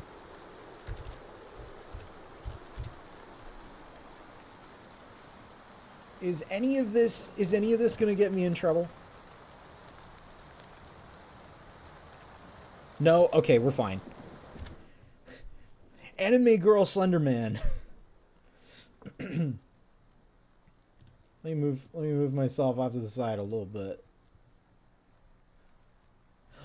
Actually, you know what? What if I type in... What if I type in Moe? What if I type in Moe Slenderman? Oh, no, it's just gonna show me regular ass Slenderman and, like, dudes named Mo. Alright, anyway, whatever. That didn't work out the way I'd hoped. I guess it kind of makes sense, because Slenderman doesn't have eyes, and, like, eyes are half of the Moe. Oh, boy. Alright. I'm still stuck on she had long limbs. She wasn't really all that tall, but she had a model-like physique. Not exactly skinny, just sort of lean and small-boned. That's not a thing. She didn't fuss over her hair like Yua and Yuko did. Instead, she kept it in a short ponytail so it didn't get in the way. She didn't have the assets of the other two girls, but there was something about her bobbing ponytail and exposed neck that tended to catch your eye. She didn't have them fat baps, but she had that neck though. My favorite off-brand Moe was the Cyclops, but her blind eye was on her right side and her hair always covered it. I think I remember that. Wasn't that wasn't there some kind of like dating sim a long time ago that was all like girls with disabilities or something? And like it was actually what I think I heard it was like actually good. Like it wasn't like LOL, they're all disabled. It was just like these girls with like various problems, like learning to overcome their shortcomings. I don't know. I don't know. Oh, this one wasn't good? Never mind. Never mind then. Okay. Kaido inserted himself into our conversation then. Hey, you should greet me first. We're both on basketball teams. Excuse me, I'm on a basketball team. You should greet me first. I think I've heard of it. Katawa or Katawa something Joe. Yeah, Katawa Chojo? That sounds correct. I'm not gonna look it up. But that does sound correct. Oh, I've seen enough of your face. There's nothing exciting about it. Right, Nanase? I'm sick of Kaito too, but I'm glad Chitose and Mizushino are here. A little eye candy for once. Yuzuke Nanase popped her head over Haru's shoulder. She had glossy shoulder-length hair that made me think of a shampoo commercial. This dude loves shampoo. This dude would chug shampoo. Especially if it's organic. She was in Class 3 last year, too. The point guard on the girls' basketball team. She and Haru were BFFs, probably known throughout the whole prefecture, but mostly for their plays on the basketball court. If you did a poll of who was the most popular girl in our year, Nanase's name would probably pop up alongside Yuko's. If Yuko was a pop idol who combined cuteness with status, then Nanase was more like an actress. She could go from playing a cute role to an absolute beauty, from friendly to aloof, from ballsy to a shrinking Violet, you ended up wanting to protect. Personally, though, I had the feeling she was more calculated than Yuko. Yuko was oblivious to her own charms, but Nanase radiated an aura of perfection that seemed perfectly constructed. I had the feeling she was always thinking about how she was perceived at school. I could tell because so was I. Both girls had great figures, but where Yuko was marshmallow soft in all the right places, Nanase was nice and firm. I want to fucking dunk this guy's head in a toilet. I do not advocate for bullying. This guy needs to be bullied. This guy needs a swirly. This guy needs a wedgie, like, stat. I wasn't talking about their chest. Get your mind out of the gutter. Shut up. Yeah, you were. Shut the fuck up, Book. Don't you fucking gaslight me. What the fuck else were you talking about then, huh? It literally says that, by the way. It says I wasn't talking about their chest. Get your mind out of the... Shut the fuck up. Shut the fuck up. Cheetos is in my ramen bottle. Nanase was grinning now, walking up to me. Well, now that we've got all the hot guys here, I guess it's time to feast our eyes. Show us those pecs, boys. What the fuck? What the fuck? What the fuck? Kazuki and I immediately leaped into theatrics, covering our chests with our school bags and squealing. No, don't objectify my body! Women are only after one thing! Then Haru got in on the action. Aw, come on, don't be prudes, boys. Just lie back and count the stains on the ceiling tiles. It'll be over before you know it. That's fucked! That's fucked up! I hate this! I hate this! I hate this! I hate this! I hate this! I hate this! I hate it! I hate it! I hate it! I fucking hate it! I fucking hate it! That's not funny! That is not funny! This is fucking bullshit! I hate this! I hate this! I fucking hate this! Guess what? Guess fucking what? Guess what, everybody? We're going to space! I'm going back to space! That's where we're going! I'm going back to space! Where's my history? That's the library. Where's space? We're going back to space. I don't know what is anything anymore. We're going back to space. This is where we live now.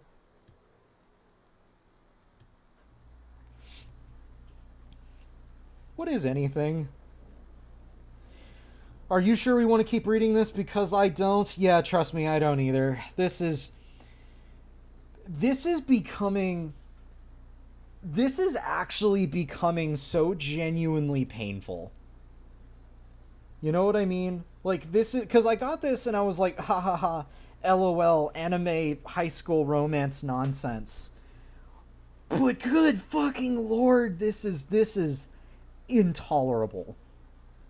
Like, this is too much. Like, it's not even like, because like here's the thing, right? Here's the thing. Let's chat. Let's talk as we fly through space. I get that these are probably like translated, right? Obviously, they must be. They have to be like translated and then like brought over here or whatever. And oh my god, I don't know what to say. I feel like I'm just... Oh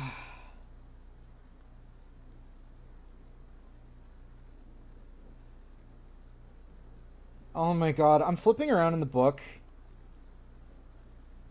And the thing is, like, it doesn't feel like it gets any better.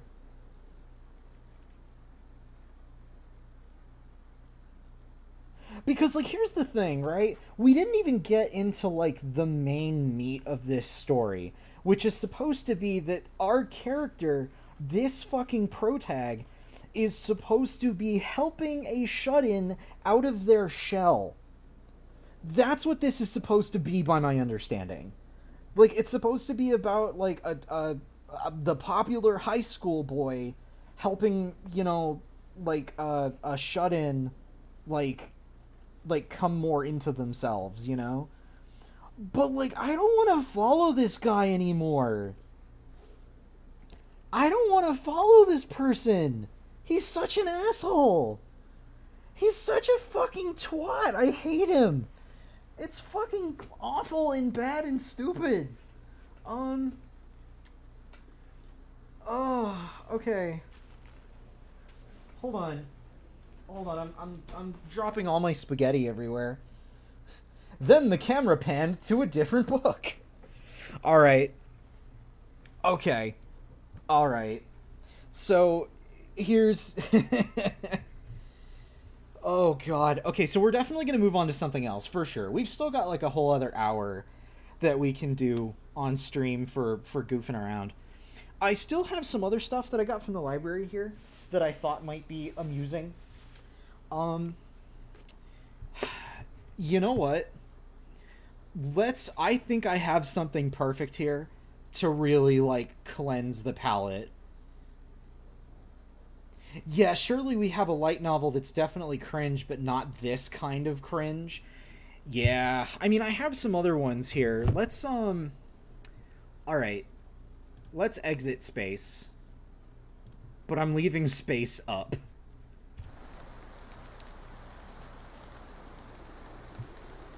Hold on a second. I am going to Stream Elements, and I am getting this shit off my reading room. My overlays, book titles. You know what?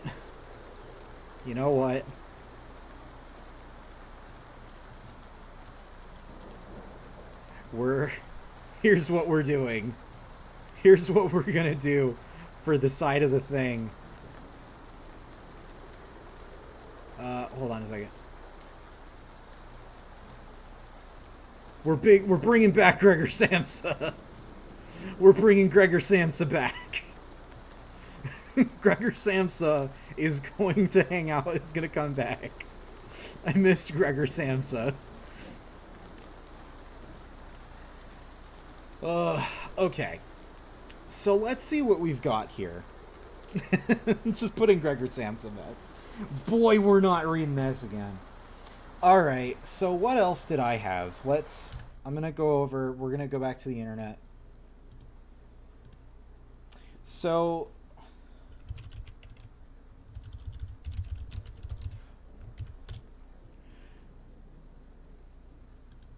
I picked up another light novel that's called like Classroom of the Elite. I'm gonna assume this will be no better. WWE voice, Gregor Samsa. My favorite Gregor Samsa for Smash. I just realized I'm very small. So anyway, so I picked up something called Classroom of the Elite. I'm gonna flip to a random page. After class had ended for the day, Horikita and I went to the gymnasium. Nearly all of the students assembled there were freshmen. There were about 100 people waiting around. We stood near the back of the room and waited for the fair to begin. While waiting, we glanced over at the pamphlet the students received upon entering the gymnasium. The pamphlet contained detailed information about club I'm bored. I'm bored. Fuck you. I don't want to do that either. What was this? I picked up one called, Combatants. Combatants will be dispatched. Oh, jeez. Oh, I don't even need to flip through this one to know this is gonna get real. This is gonna go somewhere. Oh my god. Oh, this is too anime. This is too anime for me. There's too much anime. You know what? I have something here that I think will work out just fine. I think I know what we're gonna do. Hold on, everybody hang out for the time being.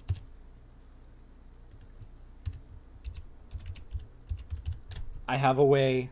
I think I have a way we can end this stream off on a better note. Because I found this at the library as well, and I think this is gonna work. Hold your horses. Everybody hang on. Everybody hang in there. I'm gonna set something up. You'll see it when it comes up.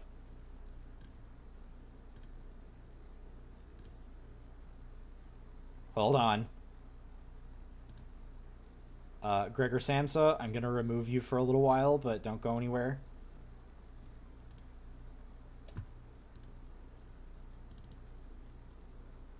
Upload that. Submit it. Make it bigger. Save it. And then the novelization of Godzilla. That's what we're doing now. This is what we're moving on to now.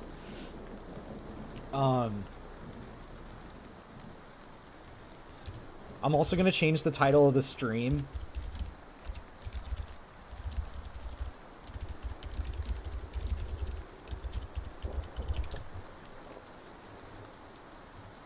Anime novel hurt me. Time for Godzilla.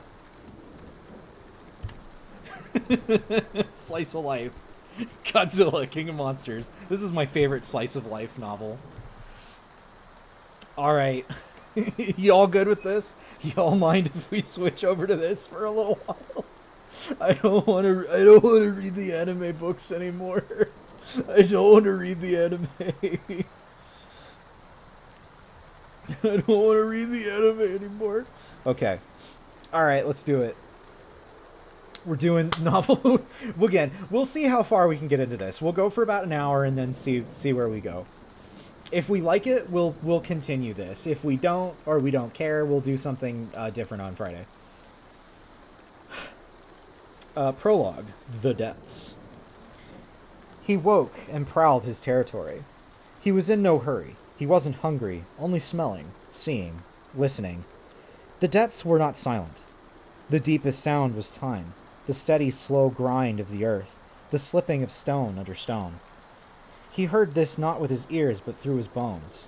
It was loudest in the hot places where he fed and rested, but it was everywhere, the background against which all other sounds existed. Sometimes it grew sharper when the earth cracked and the heat came out, bearing sustenance.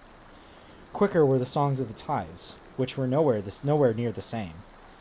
He knew each contour of the continents by the sound of their tides, moving in and out like breath. Even in deep ocean, no two trenches or seamounts sounded the same, as the surface swelled and sank above them. Smaller and swifter still, the clicks, the low and high calls of the great swimmers, the high-pitched pipping of the smaller ones like grunts, whistles, chirps of life. The sea was never silent. But it had been quieter before strange sounds invaded the ocean, the churning and banging and screeching of unliving things that left the smell of oil behind them. The great swimmers could no longer hear each other well. Sometimes they lost their way, could not find each other. Over the ages, the sounds of the sea had changed, but never so much and never so quickly. Now there was a new song. It pulsed through the depths, faint but unmistakable. The voice of something in his territory that should not be there. I already identify more with Godzilla than I do the fucking shitty pro-tag of the light novel. Chapter 1. As usual, Emma woke before the alarm sounded. Her restless mind rarely allowed her the benefit of a full night's sleep, and today was shaping up to be an exciting one. She put in a long night, but it had been worth it. She stayed in bed a few more minutes, going over her plans for the day. She rose, showered, brushed her teeth, combed out her long auburn hair, dressed. She turned on the television and flipped through a few channels, but didn't hear anything she didn't already know. She paused, however, when she came to the BWN. It showed a Senate hearing. Sarazawa and Graham were there, looking believed. She remembered a similar inquiry 5 years ago, with her in the hot seat. She didn't envy the two scientists. Top brass that the mysterious Monarch organization will face another intense grilling as the government continues to push for extermination of the Titans, the anchor was saying. And rumors persist that Monarch may be hiding even more creatures discovered since the attacks of 2014. A historic tragedy that will change the world as we know it forever. The day the world discovered that monsters are real. There goes Tokyo, go go Godzilla. Godzilla, destroy the financial district. Save everyone. That will make the people happy. I think that's actually, I wonder, can I find that? Hold on a second.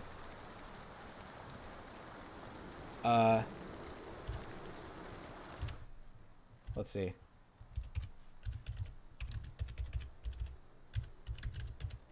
Yeah, here we go. Godzilla, destroy the financial district.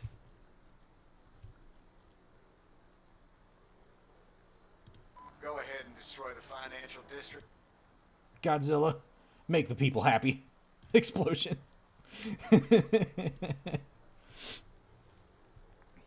Go ahead and destroy the financial district.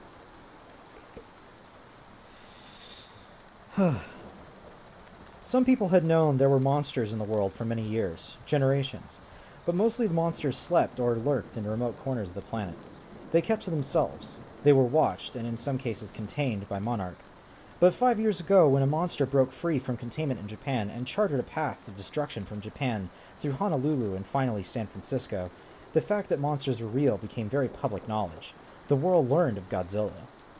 Thousands died in a few days. Once great cities lay in ruins. When it was over, 2 Mutos, massive unidentified terrestrial organisms, lay dead, killed by Godzilla. And when the fight was over, the wounded Godzilla dragged himself into the ocean and vanished.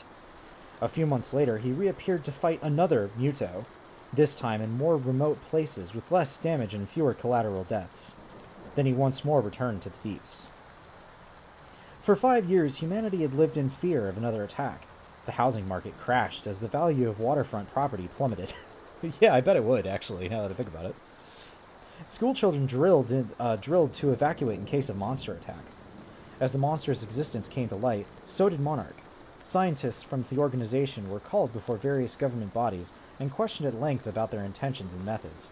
In the years since the attacks, intelligence agencies and investigative reporters had come to believe that Godzilla and the Mutos weren't the only monsters out there. There might be more. Many more.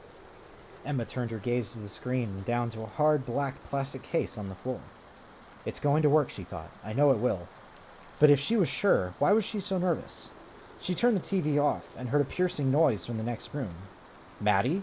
She said. Madison pushed some school books and the kitchen table aside to make room for her sticker-plastered laptop, put in her earbuds and scrolled through her email as the Pixie's wave of mutilation began hammering in her eardrums. As usual, more than half the emails were from Dad. That wasn't at all surprising. She didn't have many friends and even less family outside of Mom and Dad. Neither did Dad, at least not anymore, which probably explained why he wrote to her at least once a day, and often more, despite the fact that it had been a long time since she'd answered him. She hadn't even opened the most recent ones.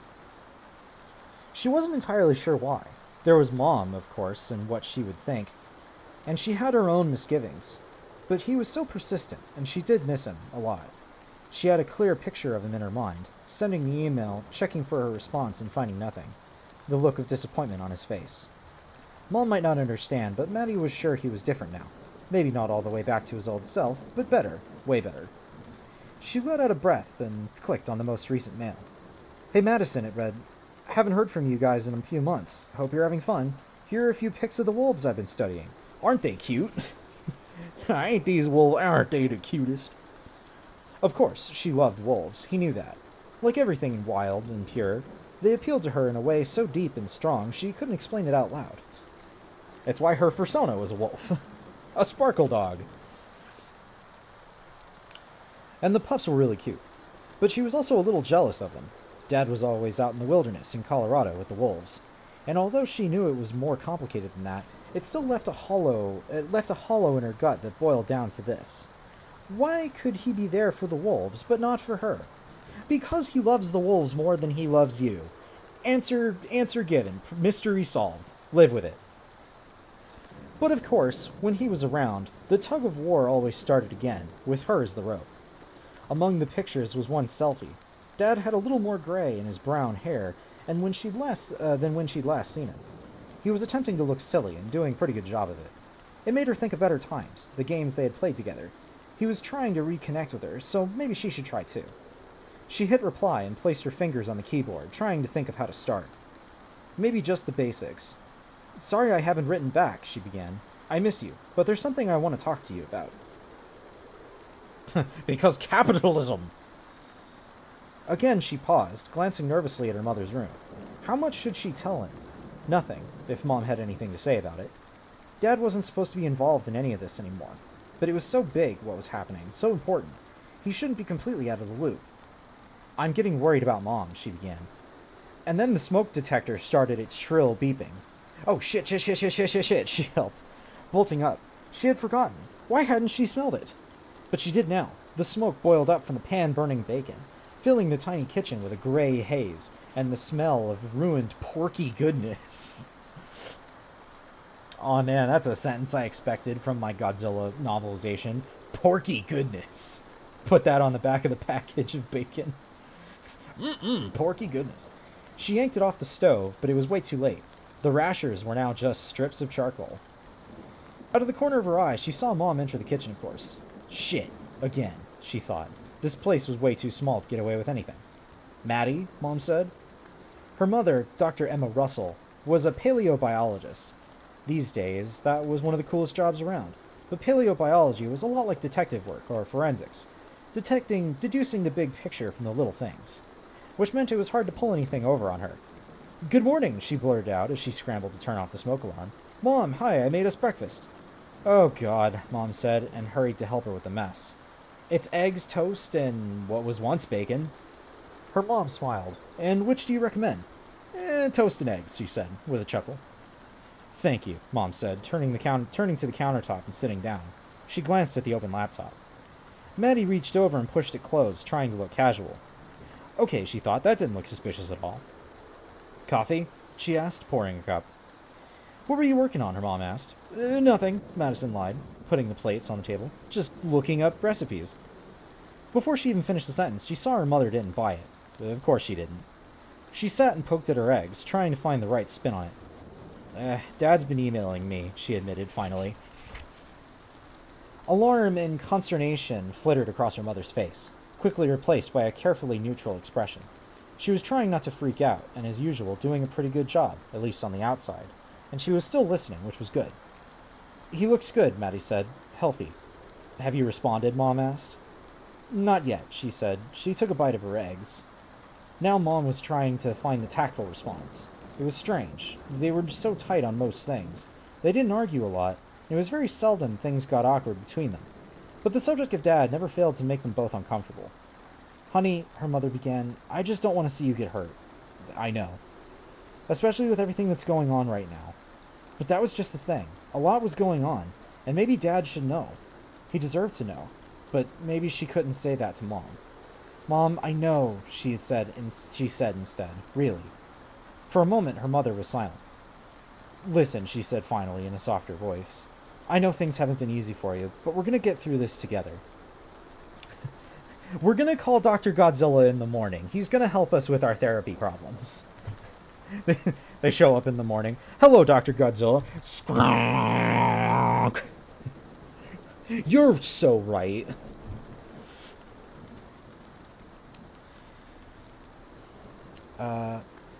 She thought of Dad in Colorado with the wolves, and years ago when everything had seemed fine and wasn't. It was hard to trust that kind of promise. No one knew for sure what was going to happen even in the next few minutes, much less a year from now or more. Not even her mother. You sure he's going to be okay? She pressed. He's in the safest place he can be right now, her mother assured her. Then she perked up a little. Hey, want to hear some good news? I finished it. For a split second, Madison didn't know what she meant. Then she saw the metal case. The orca. Really? And then she showed her fully put together orca jigsaw puzzle. Okay, I stepped away long enough to finish dinner. What did I miss? Oh god, Amon. Oof. Okay, I'm gonna be blunt. That light novel we were reading, it just made like a very blatant, I'm sorry to say this out loud, made a very blatant rape joke. And all of us just went, alright, nope, we're out, we're done, no more of this. It was so bad and unbearable. So I started looking for something else to kind of fill in the last hour of the stream. And I picked up a novelization of the Godzilla King of the Monsters movie. From the library, so I'm reading that for the next at least 45 minutes. Not funny, but funny. Yeah, exactly. Was the joke funny? No. Is it funny that we just completely bailed on that? Absolutely. It was bad. It was so awful. None of us wanted to see any more from this character. He was so fucking bad. But anyway, so that's why we're reading Godzilla now. That's why we're reading a novelization of a Godzilla movie. Anyway, which, of course, as with any Godzilla movie, we're dealing with family drama. We got, one page of Godzilla, and now we're dealing with, families. Really? Her mother nodded, unable to suppress a beam of pride. And why shouldn't she be proud? She had been working her ass off on it for years. She even remembered her and Dad tinkering with it a little way back when. But these past few months, the orca had seen more of Mom than she had. But that was okay. This was exciting. This was everything, really. It was going to change the world. You think it's going to work? She asked. Mom stood up and lifted the case. It's going to work, she said. A low, grating rumble shivered the room. The lights went out, flickered back on, dimmed, and came back up again. A high-pitched shriek cut through the nearly subsonic growl. It sounded like nothing Maddie had ever heard before. And living with Mom, she had heard some awfully weird things. Mom went to the window, frowning, eyes wide and lips pulled tight. Maddie joined her. It's gonna be okay, Maddie said. Mom put her arm around her. Her two-way radio crackled on. Dr. Russell, Man's voice said, we need you in containment. Her mother seemed a little disoriented, but then she looked at Madison and her composure returned. On my way, she said. She put on her jacket and picked up her boots. Maddie grabbed her own muddy boots. She already had her hoodie on. Good to go. Mom shot her a questioning glance. You're kidding, Maddie said. Of course I'm going.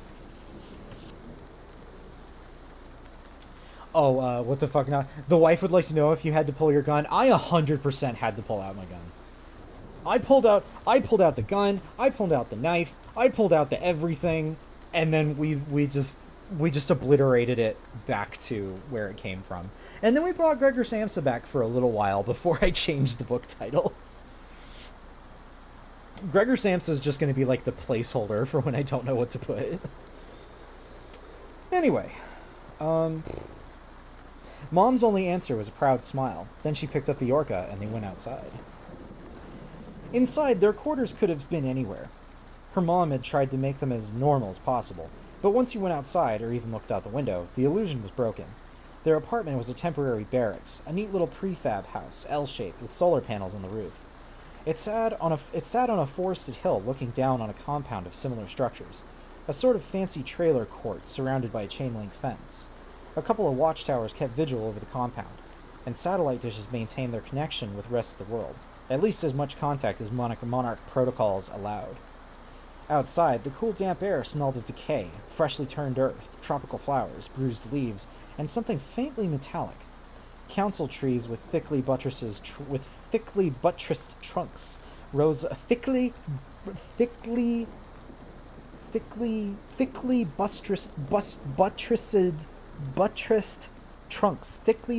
trunks. I can't say that. Our illegal mascot. The gun is our illegal mascot.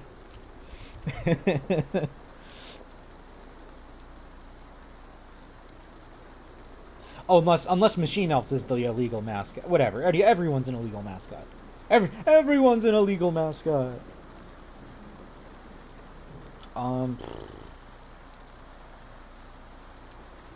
Thickly buttressed trunks rose up through the lower canopy of the tropical evergreens and climbing vines, their little piece of the highland rainforest that filled the valley and spread into the surrounding mountains. Monkeys, gibbons, more birds than she could identify, even with the help of the internet, variously flew, climbed, or swung through the dense branches. And insects. So many strange, fascinating species. Dude, tell me more. Tell me more. Tell me more about the strange insects. Tell me more about bugs. Tell me more about the cool bugs. Once she had seen a walking stick half a foot long. She thought that was impressive at the time. That's always impressive. Look, if you see a walking stick, that's hella impressive.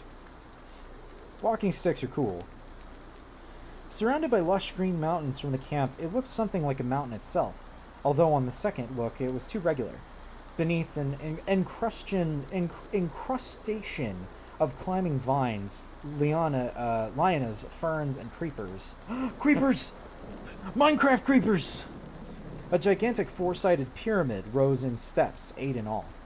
It resembled the Great Pyramid of Cholula in Mexico and the ziggurats of ancient Mesopotamia. It also shared some features with the hundreds of ancient temples scattered around China and southwest. Which direction are we going, Mr. Patrick? We need to be going east. Oh, east. I thought you meant west. Patrick, that's west.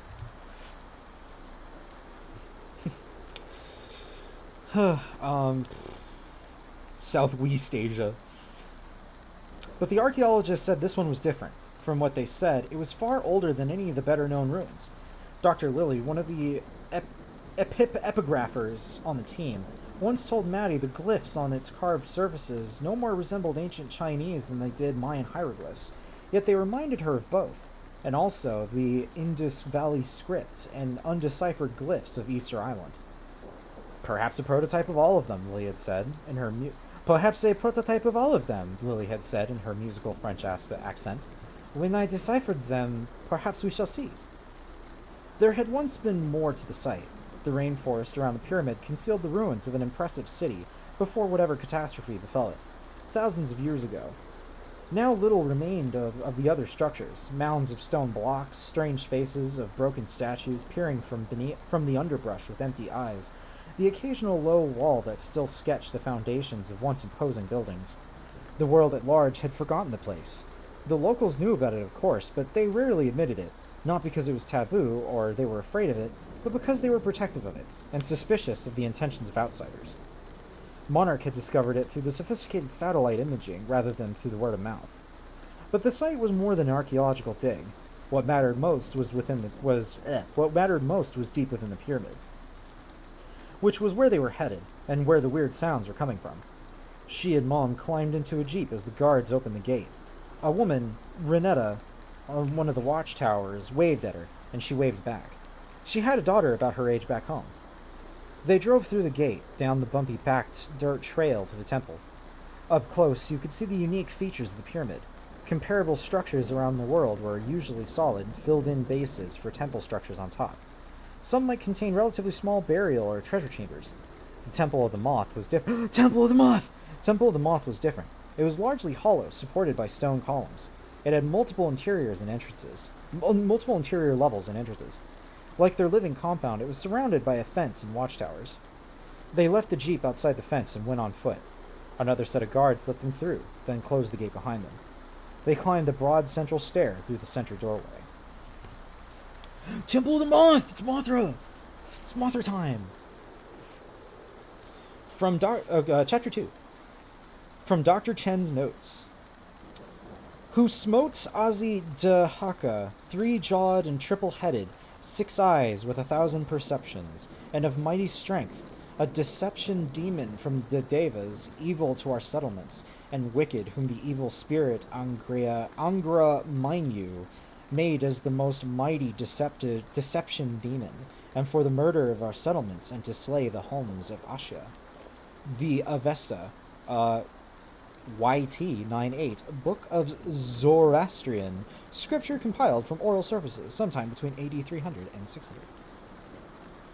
Sorry, I was getting bullied in a fighting game. Did someone say Temple of the Moth? Yes, City. We're in your temple! We're in your temple, Seti! It's the Temple of the Moth! It's your temple! We're there! We're visiting! We're coming to say hi to you. Because you're a good friend and amazing. The stone within the temple was ornately carved in enigmatic glyphs and bas-reliefs of humans and beasts that hinted at ancient mythic stories lost in time, but struggling to be known again. Statues of women in ornate headdresses held up the roof, their expressions knowing and serene. It seemed to Maddie they shared a mystery, but that each also held a secret all her own. I thought you were a good friend and amazing. No, you're good friend and amazing. No, you hang up. No, you hang up. No, you're amazing. Anyway. No, yeah, you're right. I am amazing. Fuck off. No, I don't mean that.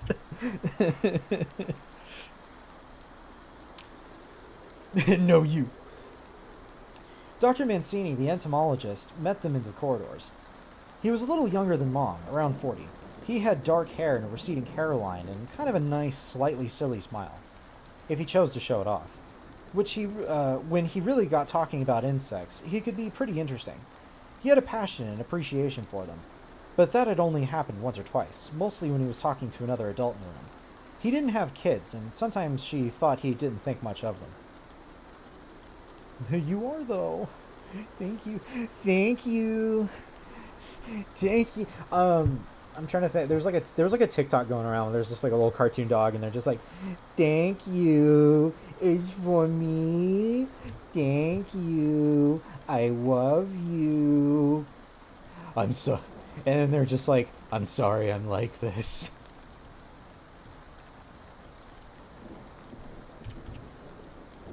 Back in Dutch hair.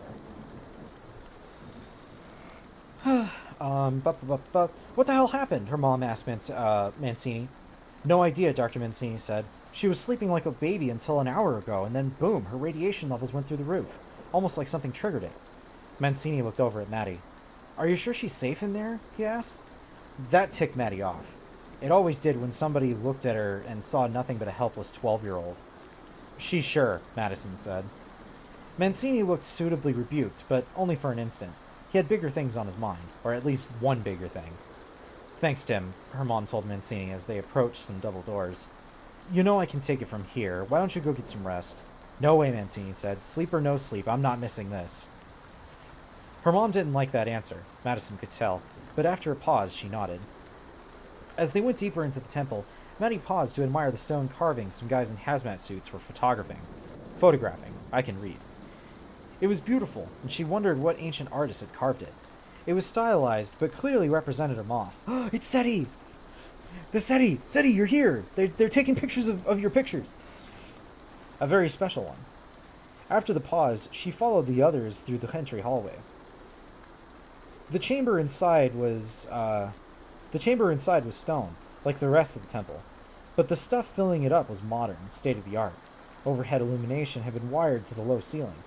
Desks with computers, diagnostic equipment, and multiple displays butted up against the wall, leaving some of the corridor free for the approach to a much larger central chamber. On the screens, EEG and EKG machines presented their continuous reports, radiation profiles shifted and reconfigured, sonar images, and just mounds of data. Scientists and techs in Monarch apparel excitedly scurried about their jobs. When she had last been there, it had been a lot quieter. What is happening, finally? Sedatives? Her mother asked Mancini. No effect, he said. The thing wants to be born. A high-pitched chittering drowned out every other sound. Madison jerked her gaze to the central chamber, which she could see through the decontamination lock at the end of the corridor. It was a big room, with bigger-than-life statues of women looking down at a very large altar stone. Their arms were behind their backs, supporting the walls. They leaned forward a little, and their carven expressions were encouraging, Maddie thought. Like when a preschool teacher was trying to get a 5-year-old to pronounce a new word the right way. Sunlight shone down from the openings in the pyramid's apex. Climbing vines had invaded the chamber, draping everything in green. Birds fluttered through the shaft of light. Everything seemed to be waiting for what lay on the altar, and that was something fantastic. Some of Maddie's earliest memories were of the backyard behind their small house in Boston. Did I skip a page? No, I did not. Some of Maddie's earliest memories were of the backyard behind their small house in Boston. There she had discovered a world as complex as any jungle on Earth, a community of strange creatures that could hold her fascination for the best part of a lazy summer day. The butterflies and moths that drank from the flowers, the dragonflies, veined wings glistening in the sun, the spiders, some stalking their prey, others waiting in their webs for it to blunder along. Rainbow-colored beetles, so metallic in appearance that they seemed more like robots than living things. Ants building their colonies and their empires. It was like a world from the distant past, before vertebrates inherited the world, with only the occasional squirrel, bird, or human being to disturb that fancy. Giants stalking through their world. This is so much better. This is so much better than what we were reading before. I'm so happy. I feel so much better. God, what a horrible plan. Me, I'm gonna try reading anime light novels. Oh, they're scummy as shit. Anyway, let's read Godzilla and hear about this girl talking about bugs. Insects had fascinated her through the most because of the way they transformed throughout their lives. It seemed so mysterious that they could have such completely different forms in the same life. Kittens, puppies, chicks were just littler versions of their parents. But cicadas laid eggs that hatched into worms that burrowed into the earth for 17 years before transforming into something with legs and a triple-segmented body, until finally that too split from its skin and spread its wings. What rested on the ancient altar brought all that mystery back to her, amplified, and sort of inverted. In her backyard, insect eggs had been so tiny. To them, she was a giant of unfathomable size. Now the situation was reversed. It looked a lot like the silken egg sac spiders wove, a roundish thing with a skirt of threads attaching it to the stone, so it appeared dome-shaped. Of course, no egg sac she'd ever seen had been big enough to contain a double-decker bus. Inside, light flickered, bioluminescence like that of a firefly, revealing the squirming shape within. Something alive, becoming, something trying to get out. The sac was completely surrounded by metal catwalks, giving access to her mom and to the other scientists who studied it. A larger platform looked down on it from above. Maddie knew not all of that was about science. Some of the equipment was just in case things went wrong. A containment field that could be switched on if the hatchling became violent. And her mother, who had also mentioned a kill switch if things went very wrong. Adding to that was a team of military types in hazmat suits, armed with shock rifles. But hopefully none of that would be needed. Dr. Chen had once told her the creature's name meant giver of life. Everything would be fine. Nevertheless, Madison's heart was racing. She and Mom had been talking about this for so long. Now that the moment was actually here, it seemed unreal. The voices of the other people in the room sounded distant to Madison. She was completely focused on the movement within the sack, which was intensifying, and as was the oscillating radiance. Mom, she said, I think it's happening. She wasn't afraid, she realized. She had thought she might be. After all, a Titan was being born, a thing like Godzilla and the Mutos, a creature capable of crushing a city into ruins. But instead, all she felt was awe and what she was witnessing, like the time she had observed a butterfly emerge from its chrysalis. But this was on such a different scale. How long had this egg been waiting? Centuries, the scientists thought, or even thousands, maybe millions of years, and she was here to see it happen. Her time had come, her mom said. The guards moved from the edges of the room, surrounding the sack, shock rifles at the ready. Maddie watched them puzzled. What did they think they were doing? With a final terrific jerk from the creature within, the sack split open and the pupa lifted out of it, towering up into the light, high above the protective goddesses who had been looking down on it. The birds scattered in the control room. There was a collective gasp. She looked very grub-like, Maddie thought, as the Titan's head lifted still higher, revealing the many caterpillar-like prolegs on her underbelly.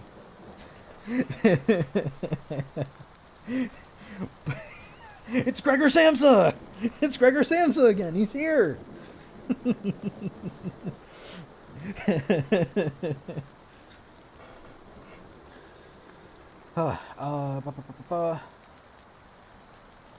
But that didn't capture her majesty, nor was it completely accurate. She was shaped like a grub or a caterpillar, but armor-plated with chiton, or something similar. Light shimmered from the colorful markings on her thick body. She was so magnificent. Madison forgot to breathe for a moment. Apparently so did I. The Titan screeched triumphantly, celebrating her own birth. Yay! I'm born! Hooray! This was no dumb beast, Maddie realized.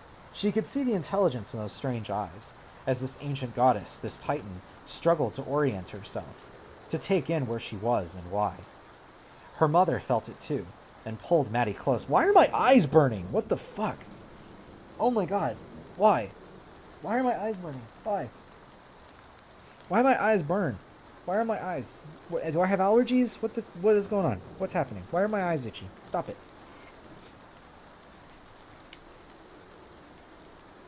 Bleh. Her mother felt it too and pulled Maddie close. They had been waiting for this moment, building it up, yet it didn't disappoint. The reality is way more amazing than anything Maddie had imagined.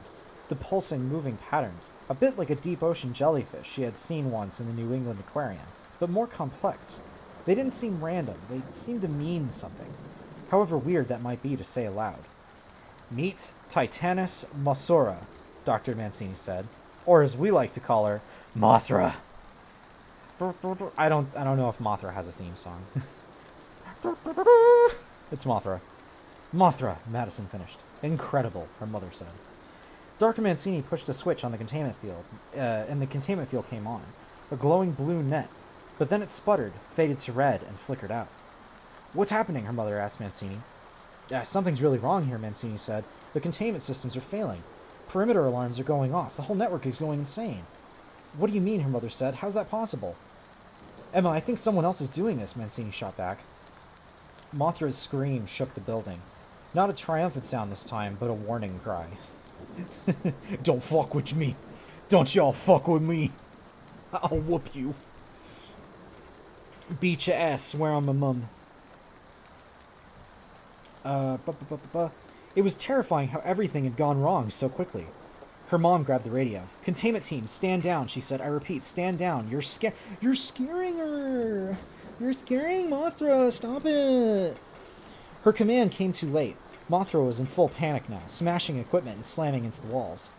One of the guards fired a shock rifle, and the rest quickly followed. If the weapons had any effect at all, it was only to focus the Titan's fear and anger on them. She swung her body, knocking guards on the catwalks, crushing the scaffolding, battering the cage of equipment surrounding her. Yeah, get it, girl! Hell yeah! These people just hate to see a girl boss winning. Mothra, hashtag girl boss. Battering the cage of equipment surrounding her. And something was spraying from her, wrapping around the teal-clad figures, encasing them. Silk, Maddie thought. her mind in a fog of anxiety. She's like a silkworm. It wasn't just Mothra who was losing it. Everyone was now in a panic. She saw Dr. Mancini open a panel and reach down toward a button. The kill switch, she thought. Mancini was going to destroy Mothra. Her mom grabbed Mancini's wrist. No, she said. Dr. Russell, he said, I'm sorry, but you know the protocols. We have to terminate. No, she said, I'll handle this. Her tone left no room for argument. Mothra plus Godzilla fanfic incoming. I should look up to see if there's any Godzilla fanfiction. That might be. I might actually be interested in that. I gotta mentally write that down.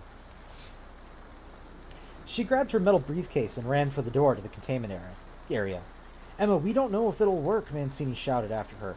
Oh shit, she's going in there, Madison realized, into the chamber with Mothra. She's going to try and use the Orca. The ORCA. Mom, no, she said. Madison, stay here. It's going to work. The Mothra X Godzilla slash wasn't that great. There has to be. I'll look into it anyway. Maybe there's Godzilla cross something else. Maybe there's like Godzilla crossover fan fiction with something that absolutely it shouldn't. Like there's a Godzilla Twilight fan fiction out there.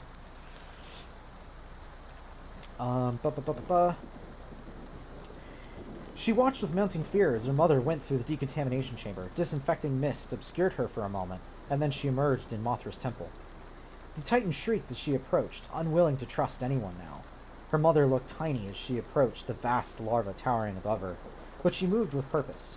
Laying the plastic case on the ground like an offering before an ancient deity, she opened it, never taking her eyes off the immense raging pupa.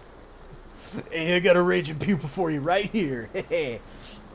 That's awful. Never mind. Never talk about your raging pupas.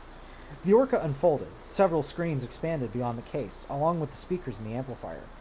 If it worked like her mom believed it would change the world. This would be the test. But if it didn't work or didn't work right, Maddie didn't want to think about it. Mothra grew even more agitated as her mom set up the machine. The Titan probably thought the Orca was some sort of weapon, like the shock rifles. She could hardly be blamed, considering the greeting her birth had been met with. But that wouldn't be of any comfort if Mothra attacked her mother, which was exactly what it looked like she was doing, rearing up to her full height like a cobra, about to strike down on her. The Orca came to life. A strange throbbing filled the chamber. A strange throbbing, huh? Mothra jerked as if stung, and then shot webs at Maddie's mother. She dodged. She pulled a sick dodge maneuver. She used her iframes and rolled out of the way at just the right time, in order to throw back. Spooky, stop staring up the carpet. Stop clawing the carpet. Stop it. My cat is over here clawing the carpet. She needs to stop. I lost my place because I got distracted by my cat. Spooky, stop it! Stop tearing up the carpet! Stop it! I'm gonna pick you up. You're getting picked up, cat. Get picked up. I'm picking you up. I'm putting you in my lap. Please don't claw my legs. I'm wearing shorts, so you're just on skin. There you go. Stay there, okay? Just stay right there. Get comfortable. At least for like another 20 minutes. Please don't claw the shit out of my legs. I'm begging you. Anyway, so back to mother dodging. But something snapped in Maddie. She'd been trying to stay cool, to at least look calm. But without even thinking about what she was doing, she bolted towards Dr. Mancini, grabbed his keycard, and ran through the decontamination chamber after her mother. She heard Dr. Mancini shout out after her, but he was no more going to stop her than I'm petting my cat. Hold on. She heard Dr. Mancini shout after her, but he was no more going to stop her than he had her mother. She didn't have a ow, claws. Ow, claws. Why do you have to... Please stop kneading your claws into my flesh. Stop it. Stop with... Stop clawing me. Ow. Stop it. Stop it, stop it, stop it, stop it, stop it. I'm putting you on the chair. You're going on the chair. You're going on the chair. Let me move all these shitty books out of the way. Here. Be over here. Be over here. Please stop clawing my legs. Oh my god, please stop. Please stop. I don't know where we are anymore. How much more? Okay, alright, let's keep going. Ugh. No more going to stop her than he had her mother. She didn't have a plan, but she did have a conviction. Mothra should not be their enemy. She sensed that with every fiber of her being. Mothra was on their side. She was just confused. She ran up to her mother and embraced her as she worked desperately on the controls of the Orca. Mothra reared up in fury. Alpha frequency found appeared on the display. Her mother gathered her in her arms as Mothra struck down at them.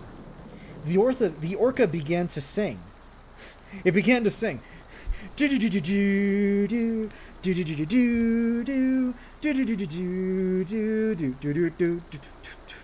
We're no strangers to love. You know the rules, and so do I. You never said that I'm thinking of.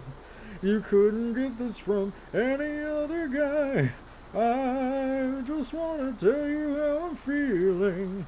Got to make you understand. Never gonna give you up. Anyway.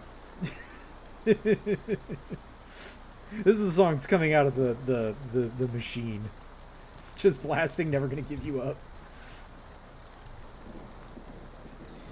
Mothra stopped, just short of crushing them. Thump, thump, thump. It sounded like a heartbeat. Mothra appeared to calm, became entranced. Her bioluminescence display became slower, less erratic. She began to sway very slightly. Once again, she resembled a cobra, no longer poised to strike, but mesmerized by a snake charmer. As the Titan quieted, so did everyone else. Through the glass, Maddie saw Mancini and the other scientists staring, as enthralled as Mothra. It was working. Madison felt the thrumming of the Orca all the way down to her bones. As she joined her mother, she felt a profound connection to this entrancing creature. She couldn't say what it was exactly. It was just an understanding, a feeling that she knew Mothra, that she had somehow been here before, and that this is exactly where she should be now. The now peaceful behemoth leaned down, examining her and her mom, maybe wondering what these little things were, the way Maddie had once marveled over a weird green bug with red spots. As if in a dream, Madison reached out her hand and toward Mothra's head. Her eyes were like blue diamonds, each larger than Maddie's head. What would it be like when they touched? Her eyes? Are you talking about touching Mothra's eyes? Or just Mothra? The phrasing on that makes it sound like she just wants to like reach out and go just like touch Mothra's eyeball. Mothra exhaled, and her breath pushed them back like a strong, warm wind. Her breath smelled like hay and rotten eggs. Damn, girl, what you been eating? They both laughed softly as the last of the tension dissolved. An explosion shook the entire chamber, followed by a deadly rattle of gunfire. Mothra jerked back and as startled as Maddie. At first she thought the containment guards had lost their minds, but when she looked, she saw strangers had invaded the temple. They swarmed through the control center, shooting the Monarch personnel. She saw Mancini, 1 minute alive, the next, just a crumpled corpse. He got 360 no-scoped.